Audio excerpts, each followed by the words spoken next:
listening to the Ballroom Network. The following program is intended for all audiences. Welcome to the South Burbs Hitmen podcast with your hosts, Joe Mandel, Steven Zim Zimmerman, and Vinnie Parisi. We're bringing you the White Sox coverage you need from the perspective of true Southsiders. Grab your Comiskey dog with an ice cold beer and meet us in section 155. Everyone get on your feet for your South Burbs Hitmen. That ball hit deep. Way back. You can put it on the board. Yes. Jimenez in the air. Left field. He's your hero tonight. Thanks, Cubs. Over the head of Jenks. Uribe charges, throws. Out! And the White Sox have won the World Series. Alexei. Yes! Yes! Yes! Yes! Yes! History! A perfect game by Mark Burley, and what an unbelievable play by 25. First pitch starts now.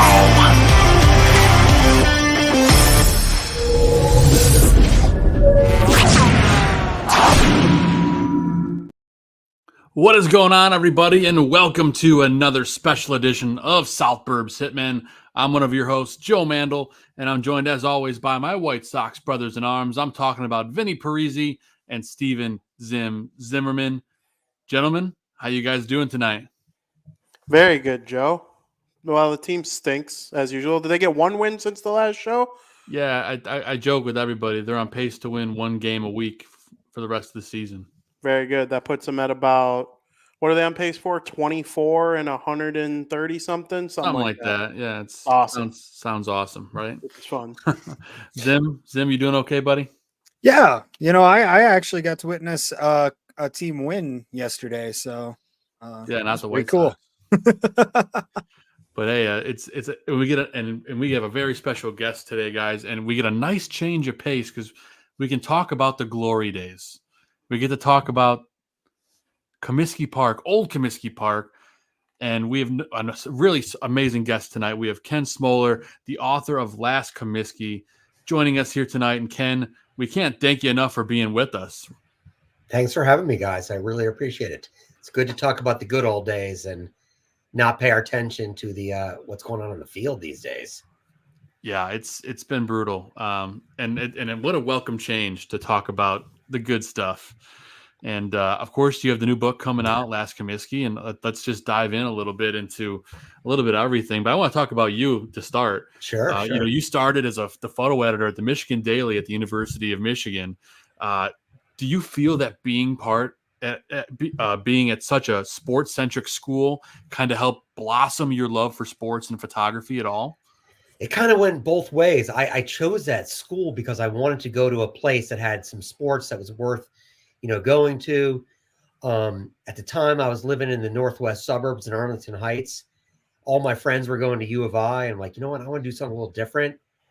Michigan sports was a great experience when I was there. I got to cover the Fab Five during their first freshman year route to the playoffs and the NCAA final.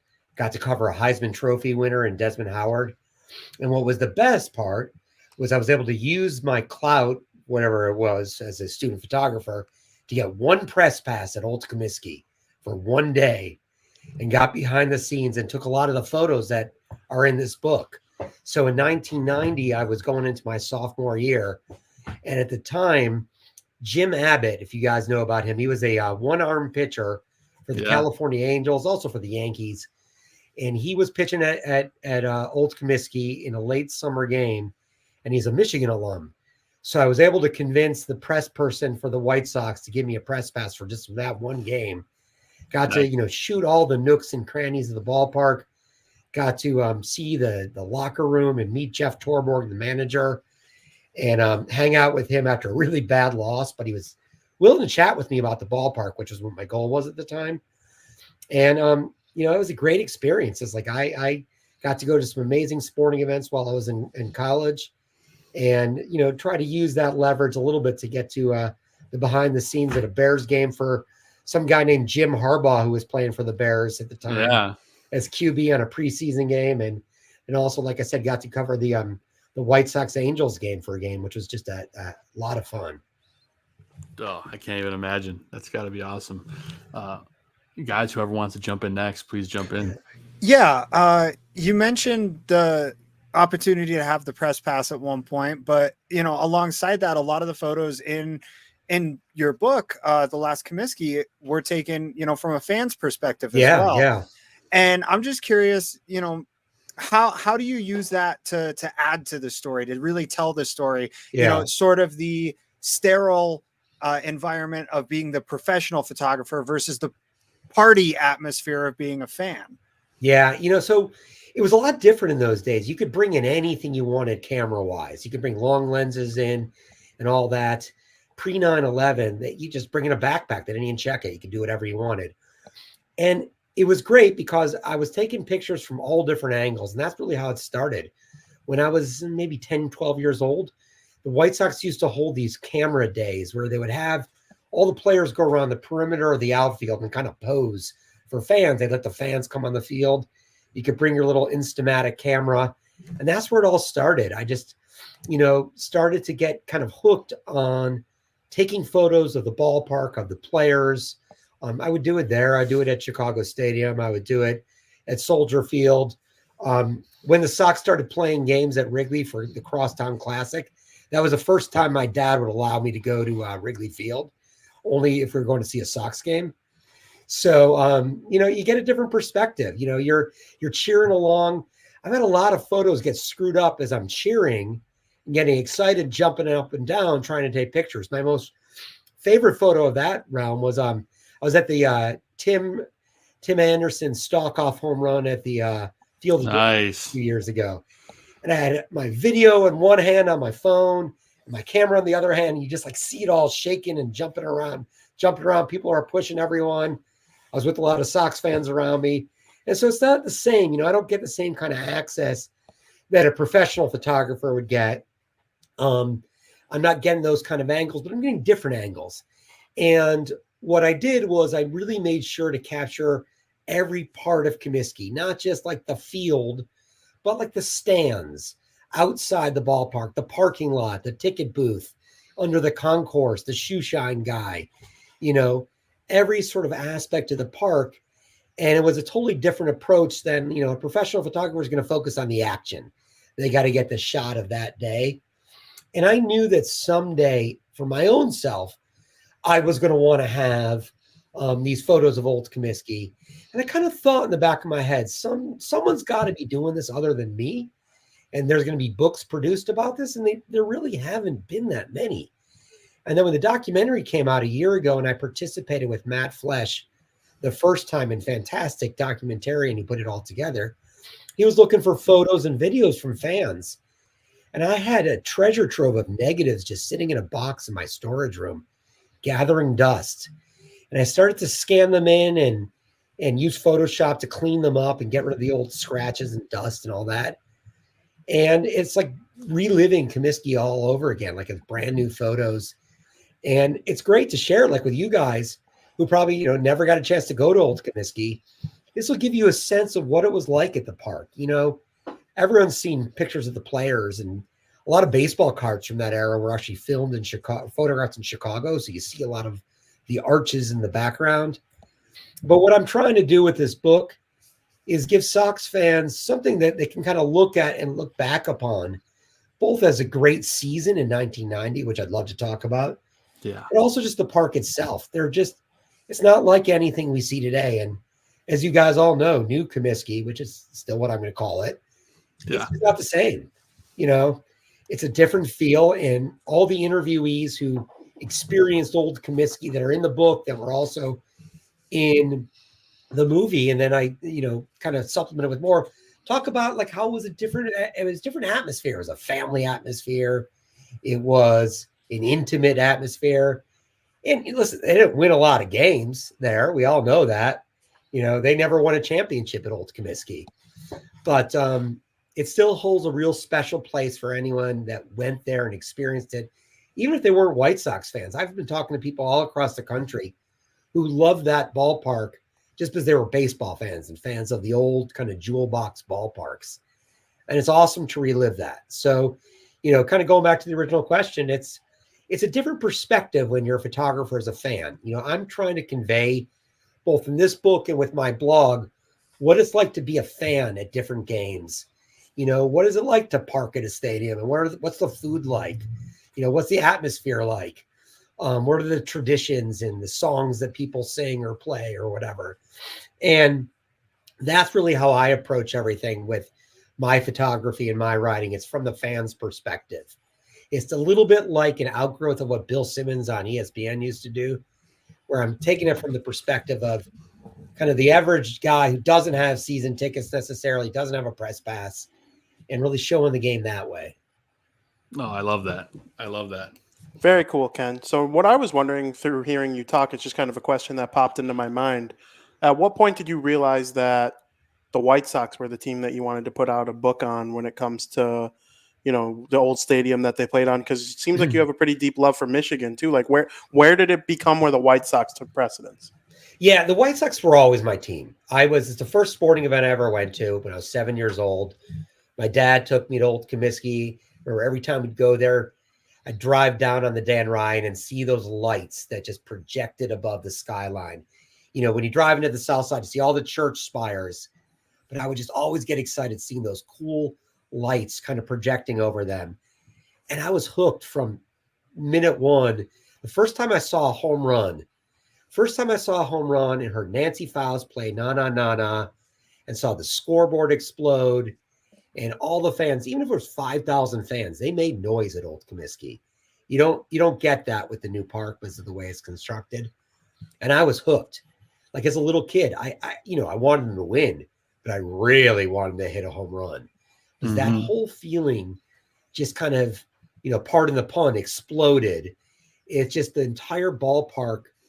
If you go to another ballpark anywhere else in the country, if they don't have some sort of cool home run tradition, it always feels kind of hollow. Like I live 2 miles from Red Sox games from Fenway Park right now. And when they hit a home run, it's like, yeah, they're cheering, playing some music, but there's no fireworks. There's, no traditional song we're singing. And it just doesn't feel the same. And that hooked me early on. So I've lived in Boston now for probably about half of my life, but I'm a diehard Sox, Blackhawks, Bears. And, they're in my blood. I can never abandon the team that you start rooting for as a kid. It's in your blood from the start. So it's a lot of fun reliving those moments in this book. And if you ask me, and this question always is asked me, because I've photographed over 2,300 stadiums worldwide. Wow. Everyone else asked me, what's my favorite? It's Old Comiskey. Wasn't the best park. There were a lot of pillars. It's hard to see from a lot of seats. Many of the seats face the wrong way because they were basically built for Cardinals games, or for when Babe Ruth was in town in the 1920s when they built the upper deck. And it really, it wasn't the greatest park always, but it was really special to me, and it had a lot of beauty to it. Those arches, I've got a picture comparing it in the book to the Roman Colosseum. You see it. You can see what the architect, Zachary Taylor Davis, was trying to do. He was trying to evoke the sort of feeling at that time of what the Colosseum was conveying. And that's one of the things that made it special. I'll always live that. I always dream of them someday building, a retro version of Old Comiskey. Not going to happen, but I will say the Southwest Ballpark evokes a lot more of Old Comiskey than does the place currently that they're playing. There's a lot about it that I like, from the shape of it, from the intimacy of what looks like an upper deck that kind of hovers a little bit closer. And then you throw in the skyline behind it. I know some folks are going to miss Bridgeport if they go there, but let's face it, they haven't had a lot of success on that corner in 124 years. That's fair. 114 years, excuse me. So I'm all in favor of that. Hey, man. As we all can attest, there's a lot of change that needs to happen, not with just the organization, but even where they're playing ball. I think I agree with you there. You alluded to your blog, Ken, and you started it in 2020 during the pandemic, Stadium Vagabond. What made you want to share your work with the world? And additionally, did starting your blog kind of kindle any other creative aspect inside of you? Yeah. It was something that my wife had suggested during COVID. I was between jobs at the time and had this whole big job search that I was planning for March of 2020. And it didn't come out that way. And so I had some time on my hands, and she's like, why don't you finally do something with these photos? You know, I've got hundreds of thousands of photos. People have been saying for years, do a book. And I finally had the time to do it. And for me, I just like sharing my photos and now my writing with folks that enjoy it. My family's tired of hearing about old Comiskey or all these stadiums that I've gone to. You know, they like to come with me. My kids do, but they don't want to hear about it. But I love chatting and talking with fans. And now it's cool because of social media all around the world. I've got fans asking me questions over in, Europe or Australia about like the ballparks or the stadiums of the US, or vice versa. I travel, to a lot of soccer games over in Europe I try to get to. That's my other passion that I kind of developed over the years. Nice. And I like sharing those photos with folks that maybe they don't have the travel bug like I do, but they want to see what it's like or hear what it's like to go to a game somewhere else. And, I had all these photos that they don't do me any good sitting on my computer and photo albums. I want people to see them. And it was really just about trying to share it with folks. I love when people watch and see what I'm doing and they get into it. I was at a hockey game, actually a Michigan hockey game in Cleveland at the Browns Stadium. And I had a dude in front of me. We were talking about soccer. And I sent him one of my articles. He's like, whoa, my wife sent me this article last week. And it was kind of the cool thing, like that. Nice. Some random guy out of nowhere, of all things, an Ohio State guy to boot, saw my stuff and really liked my article. And that's just a lot of fun. Is, just sharing that with other fans. One of the things that's kind of cool now is I'm talking with a lot of younger Sox fans who grew up with the new ballpark. Yeah. And like us. they had a different experience. You guys had a different experience and different memories with your family or friends and games. And it's fun to share what the old ballpark was like, and really in a way that's not static, like a photo or even like a video where it's, kind of capturing just a certain moment, but sharing kind of what it felt like. The thing that old Sox fans always talk about is there was a smell at Old Comiskey that, you only get with, the steel and concrete and 80 years of beer, hot dogs, grilled onions, fresh popcorn. There was just an aroma there.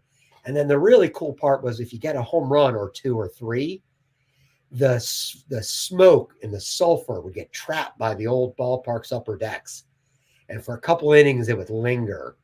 And that was one of those kind of smells that you would get that, it's hard to convey that until you really talk about that with folks. And I've talked to other old timers about it, and they share that sentiment. There was something special about that place that you don't get with the concrete of the newer ballparks. And there's a lot of concrete on the southeast side of 35th and Shields now. And it's a different feel. Yeah, it certainly is a different feel. There's no doubt about that, Ken. Yeah. Ken, you're awesome for giving us this time. Your answers have been great. You're answering questions before I even get a chance to ask them, but queuing up new things in my mind at the same time, which is what this is all about. It's less of an interview, more of a conversation. Let's talk about it. And I love that. And, something that just came to me as you were talking about all this is, I've recently gotten into photography as well. I took my camera to a Rockies game yesterday, and I'm sitting here thinking about it. I'm thinking, what do you look for? What are you trying to capture when you take these photos? And what's something that maybe you wouldn't have thought, like at first, 35 years ago, when you start doing this, it's not something that you're thinking about, but within the last, as you've grown, something that you've realized is more important than you initially thought while you were taking these photos? When I first started doing it, my goal was to get a great picture from behind home plate. And that's what's on the cover now. It took me about 5 years to get it. As you guys know, it's not always sunny in Chicago. You get a lot of gray days and a lot of overcast days. So it's tough to get that photo. Yeah. And I was kind of learning what I was doing in junior high and high school. And then finally I got that. But now a really cool thing happened when I met my now wife. I was going to Japan to go visit a friend and see baseball games. And I was going to plan to see, I think, 6 or 7 games. And she asked me to take photos of the food. And I had never thought about that until then. But now one of my favorite things to do is photograph like the food stands that show the local foods. You know, you go to Baltimore and they'll have like Old Bay fries or crab sandwiches, or the pierogi stand in Pittsburgh, or, you know, the garlic fries, which are kind of all over the West Coast and frankly kind of stink. They overdo it a little too much. I hear you But there. I love taking photos of food. And I really started to think about that when I was a vendor at New Comiskey in 91 to 3 during the first 3 years when I was in college. And I started to realize that there's all this other part of a ballpark experience that has nothing to do with the stadium. And so I'll take photos of the mascots. Love mascot photos. I'm a sucker for a good one. I actually had a soft spot for Ribby and Rhubarb, which if you ask any of your older Sox fan friends, they hated. You know, people would throw beer at them. They were just dreaded mascots, but I love them. They weren't that bad. I take photos of that. I'll take photos of, I love finding the organist. Take photos of the organist or the DJ or, you know, anything that's unique to that ballpark, stadium, whatever. I love capturing that. Something that makes it distinctive, that there's, you know, a unique clock or a funky scoreboard or something like that. My first goal is to get all these wide angle photos, at least one from behind home plate for all ballparks. But then I kind of go elsewhere. I want to see, what is it like to be a fan there? You know, what's different about going to a Sox game as opposed to a Cubs game or a Yankees game or a Dodgers game? And those are the aspects that I love. Like I like photographing like the statues in the outfields. You know, a lot of teams have that, or ways that they commemorate their retired numbers. Or, you know, the fun thing is when you see a player, not a non-player that's got some sort of plaque or statue. It's just like Nancy Faust has that plaque. I mean, I'd rather see Nancy there, but she has that great plaque, you know, at her old organ booth. So those are the kind of fun things I like to do. You know, it's a great hobby to bring a camera to a ballpark. Now everyone has them in their pockets. Yeah. And the iPhone and you know, modern phones have become pretty powerful. Like I can take some good shots with my phone now. They get good wide angles and good panoramics. And there's a lot you can do now that you couldn't do in the old days. With my first camera I had was something called a Kodak 110 camera, which was like a little cartridge that you would put in something that was about, you know, like yay big. And that was what I first brought to Old Comiskey for camera day, and then started to walk around into the bowels of the outfield of Old Comiskey, which was kind of a scary, dangerous, exciting, fun place. So those are the things I always look for. That's cool, Ken. And I'm wondering, so you touched on how you're a couple minutes away from Fenway Park. Obviously, that is one of the oldest ballparks. It's one of the oldest stadiums in the world for any sport. We got Wrigley Field here in Chicago as well. The Dodger Stadium's prominent. I know Yankee Stadium isn't quite the old Yankee Stadium, but, you know, it's still got the name that is recognizable and people care about. Is there any other baseball stadiums you've been to in the United States, or possibly even football stadiums in Europe? Yeah. Football as in soccer. Or, you know, maybe even an indoor, like a hockey rink or a basketball stadium that just has like a certain feel that will always stick with you. Maybe not quite the same as Old Comiskey, but on that type of level. The one I encourage every baseball fan to go to is Rickwood Field in Birmingham, Alabama. They're actually hosting a game there in, I think, 2 months. It was built a month and a half after Old Comiskey, 1910, in August of 1910. Wow. And you walk in there and you feel like you're going back in time. And it hasn't been freshened up because they don't use it anymore regularly. They have special events there in high school and college ball. But they're on their second new stadium. And that's, you know, a Sox minor league affiliate. Actually, the Birmingham Barons ballpark is fantastic. Has a view of the skyline, not the other way like we have. That's a good one. There's some great basketball arenas in the U.S. that are still fantastic. The Palestra in Philadelphia is from the 20s, and it's got that old feel where you still have some beams blocking your view and you're right on top of the court.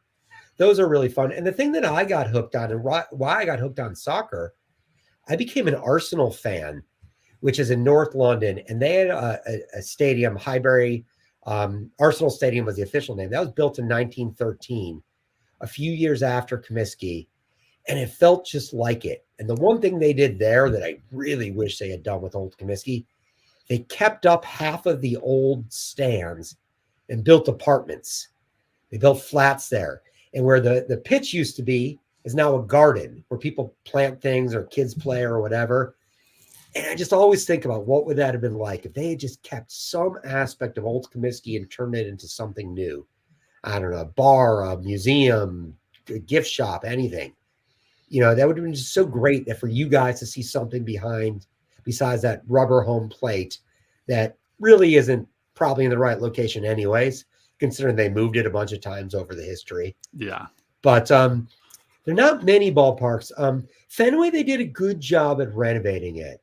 Janet Marie Smith, the expert architect who was behind Camden Yards, did a fantastic job blending in the new elements with the old elements. It really shows what could have been done with old Comiskey, and it bums me out that they didn't think to do that.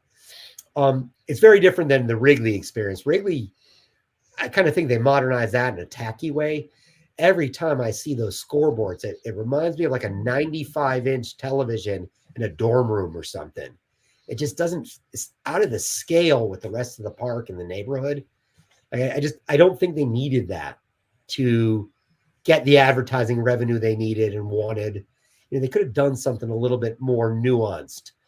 There are definitely still some old ones. You know, I encourage fans to go see a lot of the old minor league ballparks that are still around. Engel Stadium in Chattanooga is still around.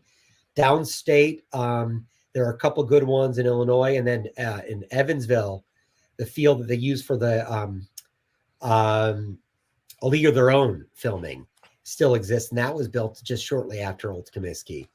That still exists and is in use. So that's going to be kind of my next project. Is I'm going to work on doing a book together of photographs of all the Chicago and Illinois stadiums from all sports. You know, old Soldier Field, old Chicago Stadium, Wrigley Field before they destroyed it. I mean, I'm a fan of old Wrigley Field, not a fan of the Cubs. My dad would always bring me, and we would look at the tickets like, oh, I guess we're rooting for the Astros today. And just, you know, that was always our thing, you know, go to Wrigley, admire the ballpark, don't get sucked in, and root for whoever the Cubs are playing. So. Oh, I love that, Ken. And the chat is asking, it's like they're reading our list of questions before we even get there. But Aldo wants to know, please ask Ken if he'll be in Chicago to promote the book. Yeah. Foster says, make sure we know how to get the book. And I was going to ask next, I know you have a launch party coming up in a couple weeks. Yeah, I'm really excited for this for Sox fans, and really hot off the presses to the extent presses exist. We're doing a launch party a little bit over the enemy lines at the Chicago History Museum on Clark in the near north side. We're on May 16th. It's free. All you got to do is RSVP, and that's on the screen now and also at my website, lastcomiskeybook.com. But here's the cool thing. We got Ron Kittle, 1983 Rookie of the Year coming.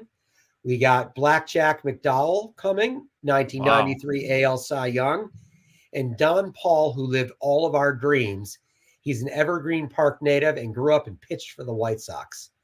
And he tells some great stories in the movie and the book. He would go and pitch, have these great games, and then would drive home and stay at his parents' house and sleep in his old childhood bed after games. It was like a little league thing. That's awesome. And it's like, you know, it's all of our dreams to play for our hometown team. So he's a real special guy in White Sox fandom. So it's going to be on May 16th at the Chicago History Museum in the evening. Free tickets. Nancy Faust, we hope, is going to come and talk. We had wanted her to come play the organ, but she, like a lot of other players on the team, is on the injured reserve, busted her ankle in spring training. Oh, geez. And so we don't think she can play, but hopefully she'll be there to answer questions and say hello to people. Because she's a big part of Old Comiskey, a big part of the book, and a big part of the movie. And anyone who has ever met her has just nothing but amazing things to say about her. So hopefully she'll be there. And Tom Scher is going to be our MC. He was on The Score and was the first morning radio guy on The Score, and also was on Channel 5 WMAQ for years as a sportscaster. And he is going to, gather all of us and keep us online on questions. And got a big room that night, and a lot of Sox fans have already RSVP'd. And we encourage everyone to tell their friends. I want to get Sox fans in there before Cub fans end up getting in there somehow. But it is it's going to be a fun event. The book is in pre-order right now. It's going to be coming out later this month when the printer is finished with their job out of Kansas City. And it's available, like I said, on my website, lastcomiskeybook.com, or you can go to stadiumvagabond.com, which is where my blog is. But we really hope to have a big crowd of Sox fans that night. It's going to be a celebration of the old ballpark. Oh, and Matt Flesh, the documentarian, of course, will be on hand as well to talk a little bit about the documentary. Yeah, and if you're a White Sox fan, you have not seen Last Comiskey, it's phenomenal. It's on YouTube to watch for free. If you haven't seen it, it's absolutely incredible. So we definitely urge you to go check that out. It's the ultimate. It makes you laugh, makes you cry.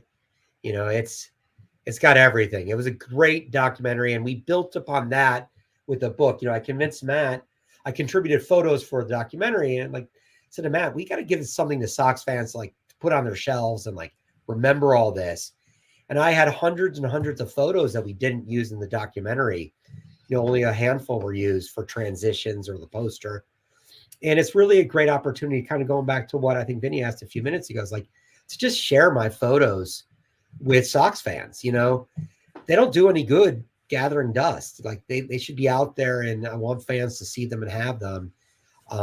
And it, was a labor of love putting this all together just to share it with fans. And it's great now hearing everyone's stories, people talking about, they were at the ballpark or what new Comiskey means to them and their experiences as a kid. And it's a lot of fun to revisit that. I'm trying to really poke the nostalgic bone of everyone and kind of flash back those memories to the good old days, whether it was at Old Comiskey or, fans at Tiger Stadium or old Cleveland Municipal Stadium, that, the old jewel boxes that were fun to experience and that really are barely around anymore. Yeah, I tell you, man. Zim, you want to jump in, buddy? Well, I have a selfish question that nobody else is probably going to care about. But selfish question, I like it. Well, I'm just curious. Yesterday when I went to the park, I took my 1755 lens, which I use a crop sensor camera, so it's closer to a 24 to 85. But I'm just curious what kind of equipment you usually take to the stadiums when you photograph, if there's a go-to body and lens combo, or if you're just all over the board depending on what you're looking for that day. It depends on the rules. Baseball's pretty good. They'll let you bring in any camera. Basketball and hockey are horrible. You can really only bring a cell phone or a point and shoot. Now I've got my ways of sneaking them in. Oh, I've always. got some techniques. I've also had some fights, but I've got a lot of techniques about how to get in. But I use a 12 to 20 lens to get those wide angle shots. Yeah. And what I like to do, what I used to have to do, is go as high up as you can get to get the panoramic. But now with a 12 to 20, or even using an iPhone with the panoramic feature, you get some really good photos of ballparks or stadiums now that you couldn't get. You can't get action per se. The other lens I bring in is I try to bring in a 300 millimeter lens, a zoom, to get action. And I, always would just sneak up and get as close as I can. I like going to ballparks on my own sometimes because I kind of annoy my friends and family when I go to games. I walk around and taking pictures, got to go to this side to get the righty, this side to get the lefty. And you used to do it a lot easier. Most NFL stadiums let you bring in a detachable lens as long as it's no longer than 6 inches. And most major league ballparks will let you bring them in now. And that's kind of what I do. I use a Sony mirrorless camera now. I used a Nikon DSLR for years, but it is so damn heavy. And there's these rules where they won't let in quote unquote professional cameras. Sony will you can get good photos in low light out of that Sony mirrorless camera. You can't necessarily get the level that you'd get on like a good Nikon or Canon with a professional lens. But that's not necessarily what I'm trying to achieve all the time. And I've gotten some great stuff. Like I took with my Sony lens that Tim Anderson stock off home run, and it's not bad. I've got you get the action. It's not as crisp as what someone from the Trib or the Sun-Times might get, but it captures the flavor nicely. But the wide angle, you got to have at least 18 or lower to get that wide angle. Or like I said, you use that pano feature and just use a little bit to get the whole ballpark. Yeah. Yeah, I really appreciate that. I wish I would have thought to take the wide angle or the zoom yesterday, but I wish we would have talked about this a week before I went to the game instead of the day after. But it is what it is. It's one of the crazy things you can do also with your phone. A lot of people don't know this. You can do vertical panos. So if you're in a dome or some sort of interesting stadium, like there's this great stadium ballpark in Mexico City with this distinctive roof. And the only way to really capture it is you do a vertical pano like that. And nice. Yeah. That's how you get anything. If there's like an interesting roof or like something kind of different about a ballpark where you're not going to want that sort of wide angle. It's a great way to get it. I'll share some photos on my blog kind of demonstrating that. Very interesting. Yeah. Love that. But it's not as easy. Like I said, I remember I used to bring like 4 different lenses in a backpack and 2 different cameras and drive my friends crazy, having them hold my lenses, switching around while there's like an action. Right. And you're in a crowd, so you're like scared to drop anything. And exactly. Like you get bumped the wrong way. Scared I ever was. I once photographed Chrysler Arena where Michigan plays from the rafters on the catwalk above. And it gets real hot up there because all the heat's rising. Sure. And I was worried that I was going to slip with my camera falling down on the court, like landing on Chris Webber's head or something. And I've annoyed some fans over the years with me getting it. I try not to. I try to duck. I try not to block anyone's view of the action. But I tend to take a lot of photos at games, especially if it's a new ballpark I've never been to. Like I said, I try to I've been to every major league ballpark. I've been to about 450 ballparks now. Minor league, college, major, former major, overseas and whatnot. And, I always try to capture some of the similar angles to kind of compare them and contrast them. But yeah, I wish you could bring in anything you wanted. It's just, they've kind of killed that hobby on some levels because they're so worried about protecting their own copyright and their own licensing. Right. So it's not kind of what it used to be, but it's still a fun hobby. And it's great. I encourage my kids to do it with their phones. And they've taken some cool stuff. Yeah. So, you don't have to have the most professional, amazing camera to get great photos anymore. No. It's awesome how accessible it's become. A garden variety cell phone does it now. One last thought that I have for you. You have to buy your ticket to get into the stadium, of course. How often do you actually end up sitting in the seat on that ticket versus just wandering around the stadium, finding the right places to get? Do you even use the seat? If I'm going alone, I just get a cheapy ticket or make sure I get into the section I want to be in. But I love sitting in every corner of a ballpark. Find the worst seat in the ballpark and take a photo. Sneak up, find the best seat and get a photo of the star player. My best experience ever was the most important White Sox game in the last 100 years. For Game 4 of the World Series in 2005, I went alone down to Houston. I got a ticket for the game from, a sad Houston fan who sold it for relatively cheap. Nice. And I had a ticket. I don't even know where my ticket was. It was somewhere in the upper deck. But I went down low to get some photos of the pregame. They had a lot of ceremonies. And I found some guys who were working for Channel 7 TV at the time. And there's like, hey, we got an extra seat here. Just sit here. and I got to sit the entire last game of the World Series. No way. First and home, maybe 20 rows back. And so the mesh was blocking my view a little bit. But when they were about to clinch it, I snuck over to where the mesh ended in those days and got the most important picture of my life, other than, of my kids being born and all that, of the White Sox doing what I always want to see, celebrating on the mound. Oh. And it was my best time ever, where I, bought a ticket for, a few $100 in the outfield and got to sit in the most important seat I ever could have had for a White Sox game. So unreal. Yeah. Special memories. But same thing with the Field of Dreams game. I never even saw my seat. I sat behind home plate with a bunch of other dorks like me taking photos. They were all there to capture this new ballpark. And we all kind of, were comparing notes. People with similar blogs as me. And, it was a great experience. And that was probably my second favorite White Sox game of all time now. Just the emotion behind that ballpark, or that game, and how it turned out. Kind of thought it was going to be the catalyst to turn the team into something special. Here we are. It kind of felt like it was going to be that way, Ken. I'm very interested in your passion. It's definitely something. It's pretty obvious how much you care. I'm wondering, though, it seems like you're pretty interested in baseball history as well, as are we on this show.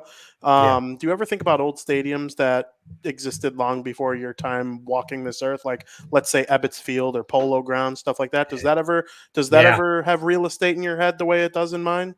You ever play games with your friends of, like, if you had something you could travel back in time to, what it would be? Yeah. Other than being in the 06 World Series, which is my quintessential one I wanted, man, I would have loved to have seen the Polo Grounds. One of the guys that I feature in the book, and I use one of his images of the old locker room, is Brian Powers of Bandbox Ballparks. It's a great follow.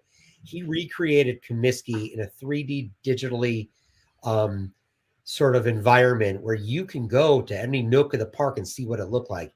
And then he's working on Ebbets Field now. He did it for Crosley Field and I think League Park. Everyone should check out his stuff. It's great material, but it's another good way to see old Comiskey.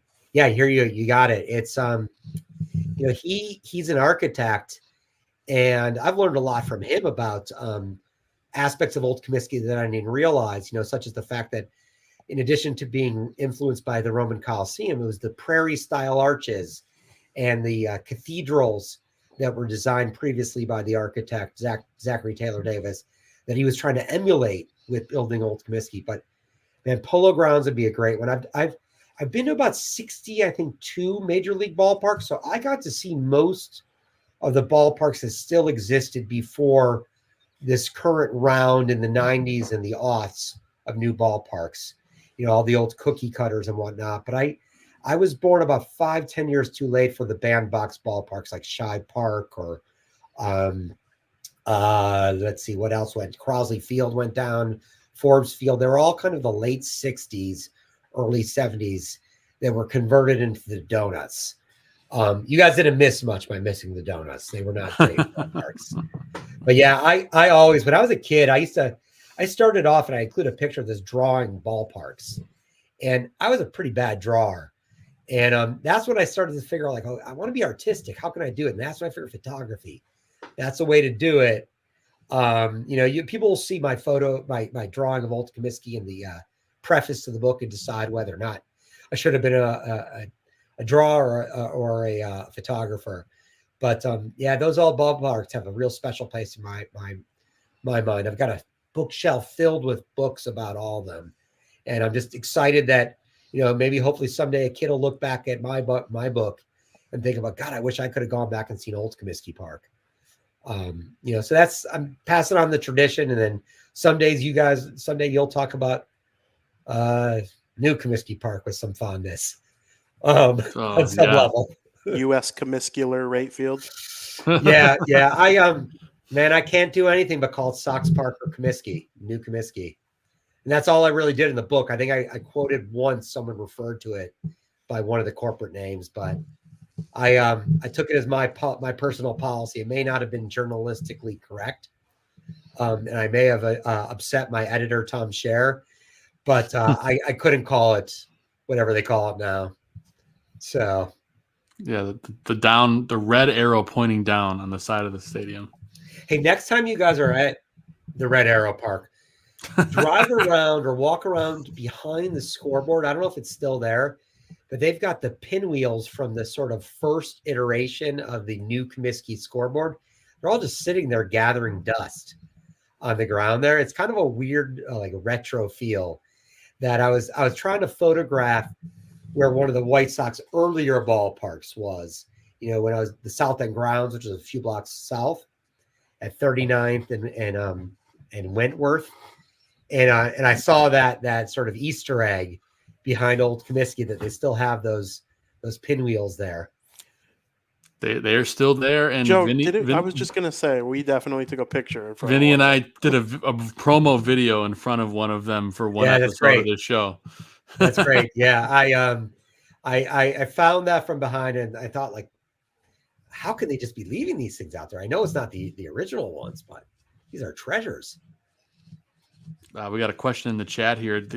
Alda wants to know if the museum will be housing some of your photos. Man, I'm gonna have to ask them about that. I would love that. They are gonna sell the book at the shop. If anyone has been to the museum or hasn't been, they got a great exhibit on old sports for Chicago. So I think on the second floor, they've got one of the original pinwheels, not the original pinwheels. The original ones were long gone, but the 82 vintage. They've got a little recreation of Comiskey there, where you can sit in the old seats. It's pretty cool, but that's a good question. I should ask them if they would. I'd be more than happy to donate photos to them. I'd love for fans to see them because, that's part of Chicago history. And that's why we chose the museum. Matt Fletch, the documentarian, has suggested using the museum for our book launch. And I thought it was perfect because, we're in furtherance of their mission, which is, preserving Chicago history. And every Chicagoan, almost every Chicagoan, sports holds a big place in our memories. That's a big part of what it's like to be a Chicagoan, no matter, whether it's North, South Side, Bears, Bulls, Blackhawks, the Sting, another one that, we forget had a big part of Old Comiskey. Oh, yeah. Hey, one tidbit I got to share with everyone. What I learned about in my research, there is only one home team that won a championship in Old Comiskey. The Chicago Cardinals in 47. A road team, sadly, the Dodgers in 59. Oh. Sting never won there. The Sox won in 06 at the really old ballpark. And in 1917, they won at the Polo Grounds. So I've got my time machine. I want to go back to that game when they won at the Polo Grounds. The Chicago American Giants of the Negro Leagues never won one of their championships at home. So only the Chicago Cardinals of 47 got to celebrate in that ballpark with their fans. And that's kind of always bums me out that, we never got to see what that park was like in full celebratory mode. And that just would have been so cool and sadly never will happen. But it's something that I like to make sure that, younger Sox fans can revisit, whether it's at the museum or the book or the documentary. Killer. Absolutely killer. I mean, I can't wait to read through the book myself. Looking through the trailer you have on your website, which I played earlier in the show, I'm just excited to see all the photos. And as someone that loves to explore every inch of a ballpark, it's something I'm really looking forward to myself. Yeah, it's a lot of fun. Matt did that trailer and gave everyone a teaser on the book, which is awesome. So people can kind of see what this is not your typical book. It's dense with text, but there's over 400 photos and over 400 color photos, which is not an easy book to get out and print. Right. As my publishers reminded me many times.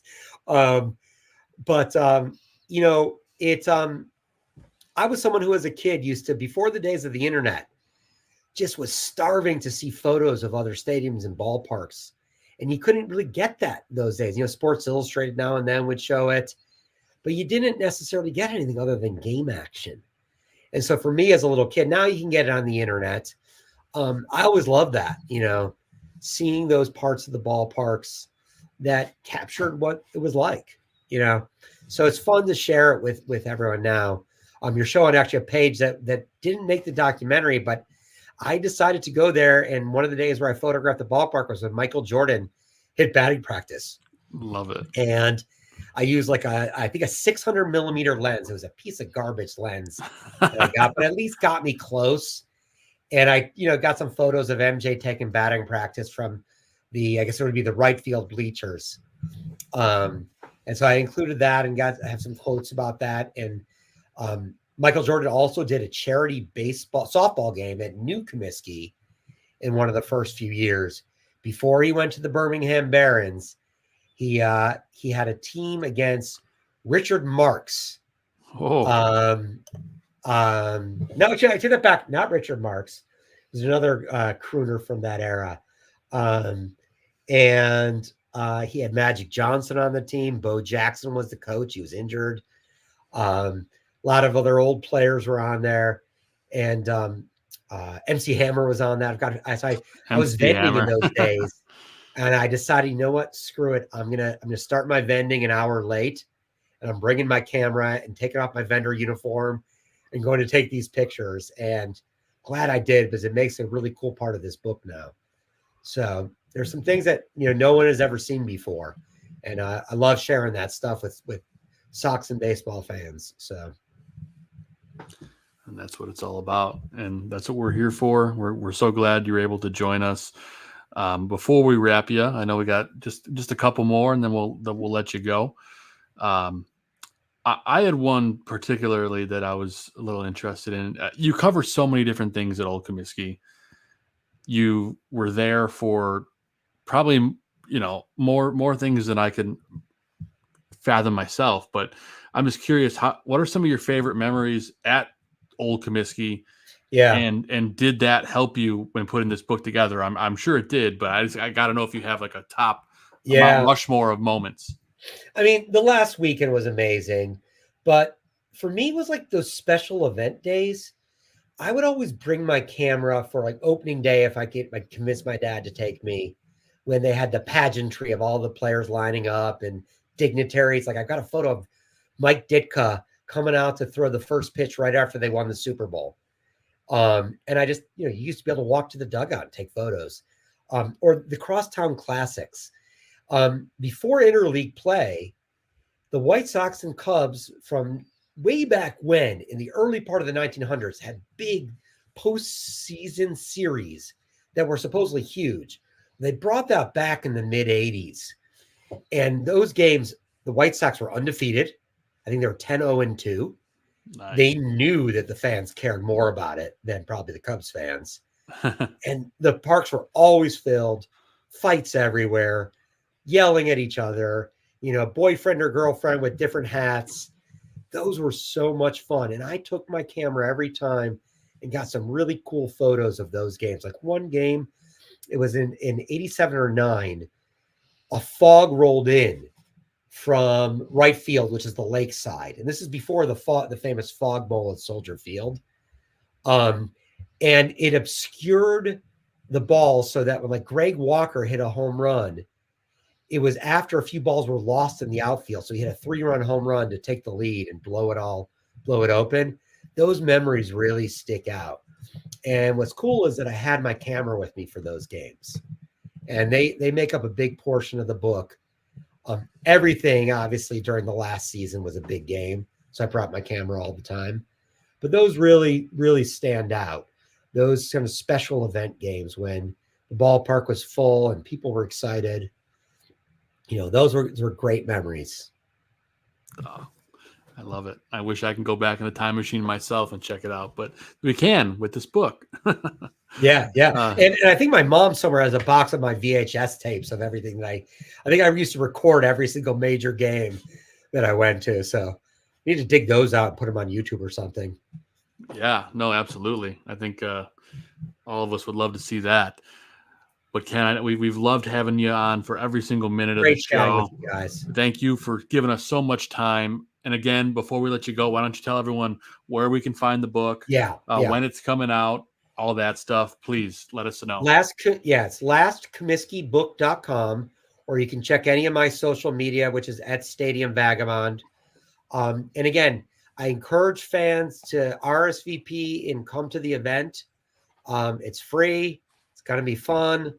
And it'll be a really, great time for everybody. And like I said, this is now the outdated invitation because we just confirmed our attendees with Ron Kittle, Jack McDowell, and Don Paul. Anyone who hasn't had a chance to see those guys play, in particular, Jack McDowell, go YouTube some old clips of him. YouTube Jack McDowell pickoff move. He had this special pickoff move that he did where he'd fake to third and whip it back to first. And he did it like no one I've ever seen before or since. He was a really cool guy. He played in a band when he was pitching. He would play in Oz Park, and then one day he played and got shelled that night, and the media crucified him because they thought he was distracted playing his gig in the afternoon. And Don Paul, just nicest guy in the world, living a dream, playing for his childhood team. So, and Ron Kittle, similarly, came out of Gary, Indiana, and came onto the scene and broke the rookie record for home runs for the Sox, and real key parts of old Comiskey. And looking forward to seeing Sox fans there. Absolutely. And if you haven't picked up the book, you can pre-order it on Ken's website, stadiumvagabond.com or lastcomiskeybook.com. And please, Ken, we wish you all the success in the world. I can't wait to read the book ourselves. And most of all, we can't thank you for giving us so much of your time. We're pleasure. all looking forward to the book. So thank you again so much for being with us. Thanks so much for having me, guys. It was great Thank talking you, to you. Ken. Love reliving it. Absolutely. Thank you. Thank Have you a great very night. much. Thank you. Guys, that was Ken Smoller. Man, love talking about the glory days of old Comiskey. Wish I could go there now and relive some of it because we are living in the unfortunate reality of the current White Sox atmosphere. I'm very happy we never had to bring that up with Ken, talking about the modern days team. They just got shut out again. Hell yeah. Did they really? They will be no hit soon. I'm Like, surprised soon. they weren't last week. Well, two times into the sixth. Uh-huh. So it will happen. They will be no hit soon. And you know what? I hope it's by like a prominent pitcher, so like it'll be all over the place. Like I hope it's not. I hope it's by like some guy making his first Like a major rookie. league start. or Yeah. that and whatever's most embarrassing. Whatever's like a big time starter. Like if I don't even they're all injured. If freaking someone huge all of did the pitchers on the team went out for dinner last night together. They got food poisoning from the restaurant. The bat boy is pitching, today, and he no hits the White Sox. Yes. It's like when you're training a dog not to poo in the house anymore. Like you stick their face in it and like, no, I want the other teams in the league to stick their face in their poop. Yeah, there you go. Nothing more. Right in the poop. What a transition. Right in the poop. Would it take us 2 minutes to go from our guest to poop? I'm so mad that I don't that's exactly what happened. And we got a great question from Aldo when Ken was leaving. He'd like to know from us what our favorite stadiums or arenas that we've already visited in our lives, which is great. Another great question for us not to talk about the current White Sox. I'll simmer down. No, Vinny. I'm by no means slapping your hand. I'm just, laughing a little bit. Sticking my face in it. Sticking your face in the poo-poo. Oh man, how do we go from like we were so professional while we had our guest on board. And then immediately to the poop. To answer Aldo's question, I think biasly it's the Prudential Center for the New Jersey Devils. That is completely biased, though. It's your standard NHL rink. Like, they have good food. It's a nice atmosphere. Yeah. It's nothing more or less special than any other, but that's just a personal bias.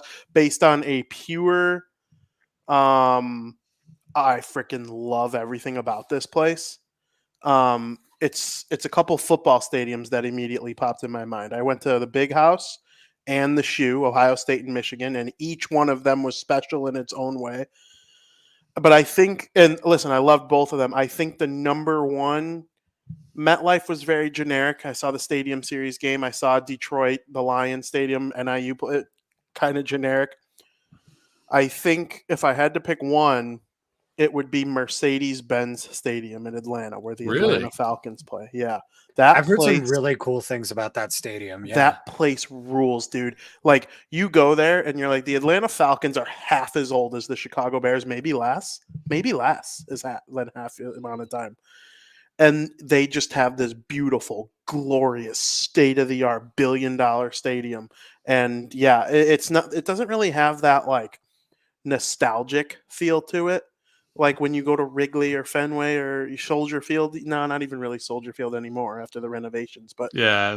those old school. But it just has like a vibrancy to it where you're like, this place rules. There's no comparison in the NFL to it. I assume Jerry World, and I assume, the home of the Dallas Cowboys, and I assume SoFi Stadium. Like, there's a reason Taylor Swift picked that to be her big movie. Out of all the venues she played, she picked SoFi Stadium. I'm sure that place is just as cool. Same thing, I guess, with her new football stadium.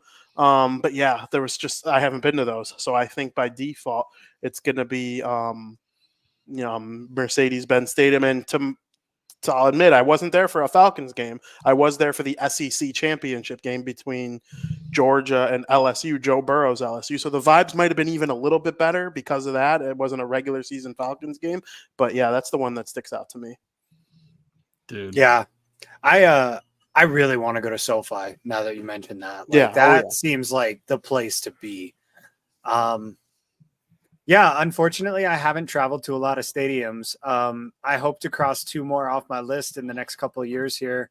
Before the end of 2025, I'm hoping to cross off Kauffman Stadium and Arrowhead Stadium, especially since it sounds like they might not be around for a whole lot longer.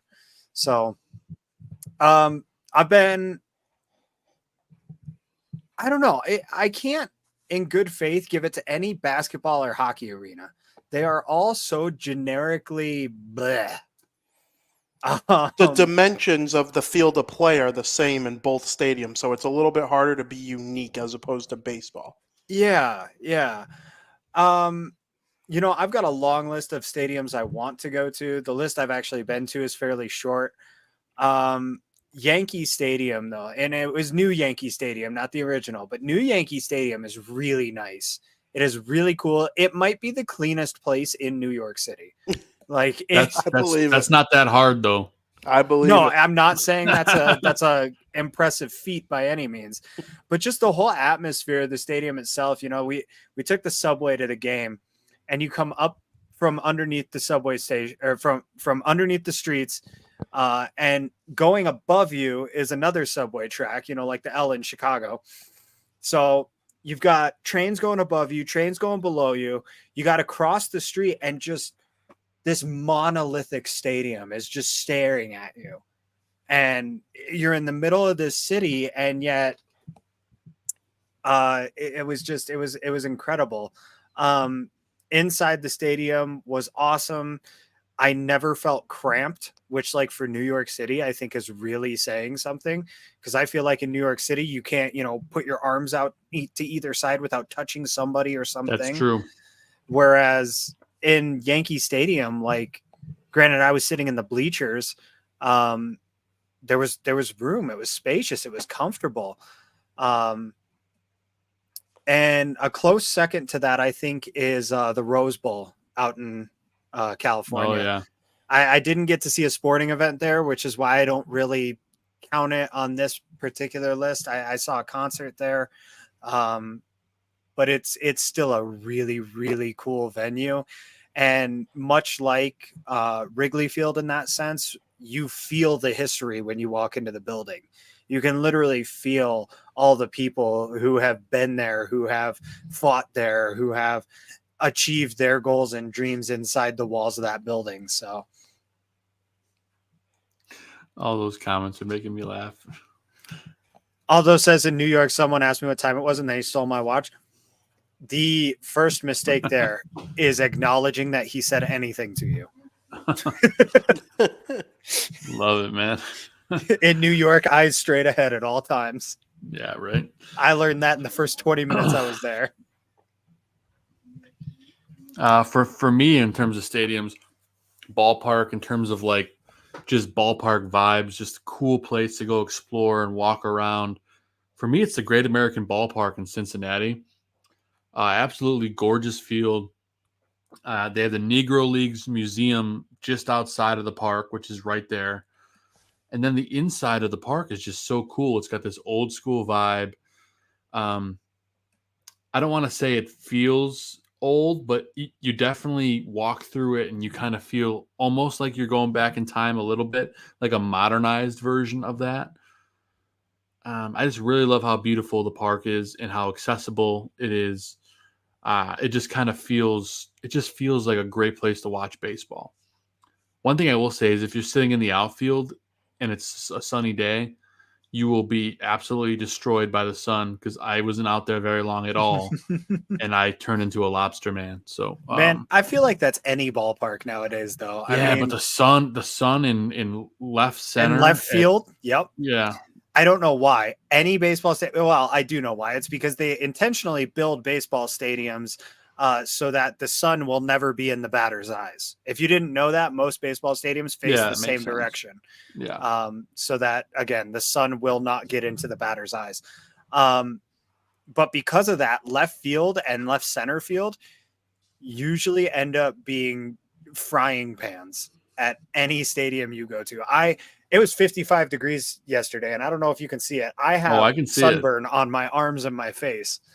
And we were in right field. So, and then my second stadium on this list is more about the fan vibes, about the atmosphere, about the collective of the passion of the fan base. It's T-Mobile Arena in Las Vegas, the home of the Golden Knights. I actually took a video when I went to the game back in the first week of April, and I have a clip here I'm going to play. And this captures it, so let's take a look.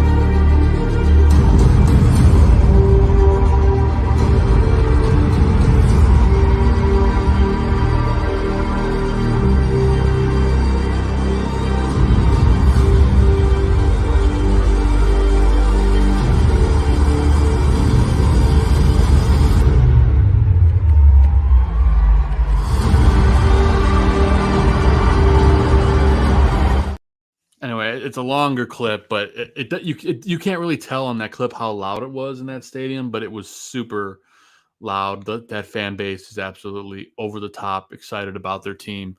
And I don't know if I've been to a louder atmosphere at a game, and that's saying a lot. There's no decibel, what's the word? Restraint in Las Vegas. You can be as loud as you want, as late as you want. They have every other stadium in the NHL, MLB, there's a noise NFL, curfew somewhere. a noise curfew and a level limit. That Vegas just doesn't have. They don't have rules that every other team has. I don't think there's a more distinct advantage in an indoor sport than the Vegas Golden Knights. Yeah, they're if you haven't been to a Golden Knights game, if you're watching this, put it on your bucket list, because I tell you what, I've been there twice.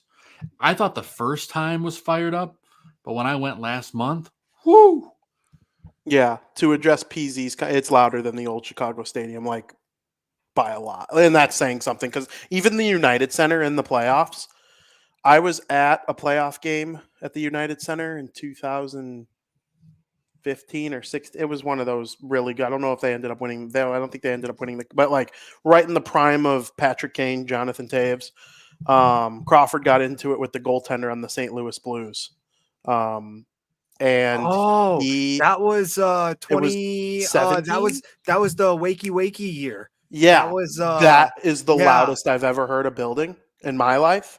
I'm not that old, but so I know my opinion's irrelevant, but that was the loudest I haven't been to Vegas, hands up. But from what I've heard, you can go deaf at Vegas, the T-Mobile Arena for the Golden. My brother Joey's been there once, and he said it was unlike anything he's ever heard before. And he's been to even more NHL stadiums than I have. Boston. I went to New York, Madison Square Garden, pretty loud, but nothing like Vegas. Vegas just reaches a new height that other teams literally can't for legal reasons.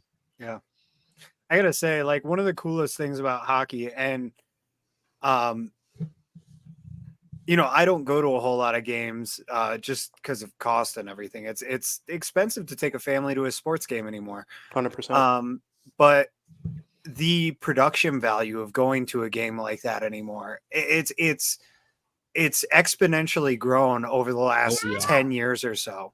You know, it used to be a very sort of mundane thing. They'd show the videos on the scoreboards and blah. And then somebody somewhere along the line was like, hey, we have this giant white floor that's effectively just a projector screen. Mm-hmm. Why don't we just project onto it? And all of a sudden, the creativity went through the roof, the immersion when you go to those games. And it's almost better to be sitting in the nosebleeds at times because of the view you get of the ice and all the That's production why I wanted that goes to sit into there. it. Yeah. So, I mean, huge props to the NHL. I could follow the puck everywhere it went. Yeah, you really can. I mean, the last Avalanche game I went to, I sat up in the nosebleeds in the 300 section, and it was not difficult to follow. You can still feel the chill from the ice. It genuinely felt like, and I don't know if I'm just exaggerating, but it felt like if there was a hat trick and I threw my hat from the 300 levels, it would land on the ice. Oh, for sure. You know, so and guys, you're probably not going to believe this, but the Golden Knights last year won the Stanley Cup, which Vinny knows and everyone knows. I got those tickets. So you saw in that video where I was sitting. I was in the 300 level, little past mid-ice, but could see everything. Both sides, perfect. I bought those tickets direct from the Golden Knights website. I don't know. I went in April. I think I probably bought them in January. Face value, $95 a seat. And they won the cup last year. That's pretty good. Yeah. That's good. That's cheaper than an pretty good. Avalanche game. And they won the cup. That's it. I'm like, all right. I'm like, there's got to be something wrong with these seats. There was nothing wrong with them at all. Dude, that's how Vegas is, though. I mean, all the way through that city, it's like there's got to be something wrong with this. And yeah, you're in Vegas. That's what's wrong with it. Other than that, the experiences can be awesome. They're up 2-0 right now, too. Game one.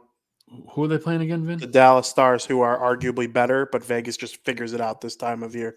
They got hot at the right time, dude. Absolutely unbelievable, this team. And I picked them to lose. What a moron I am. That's early. Dallas still might win, but like, what a complete I can't believe I'm that ignorant. I deserve jail time for picking against Vegas, I think.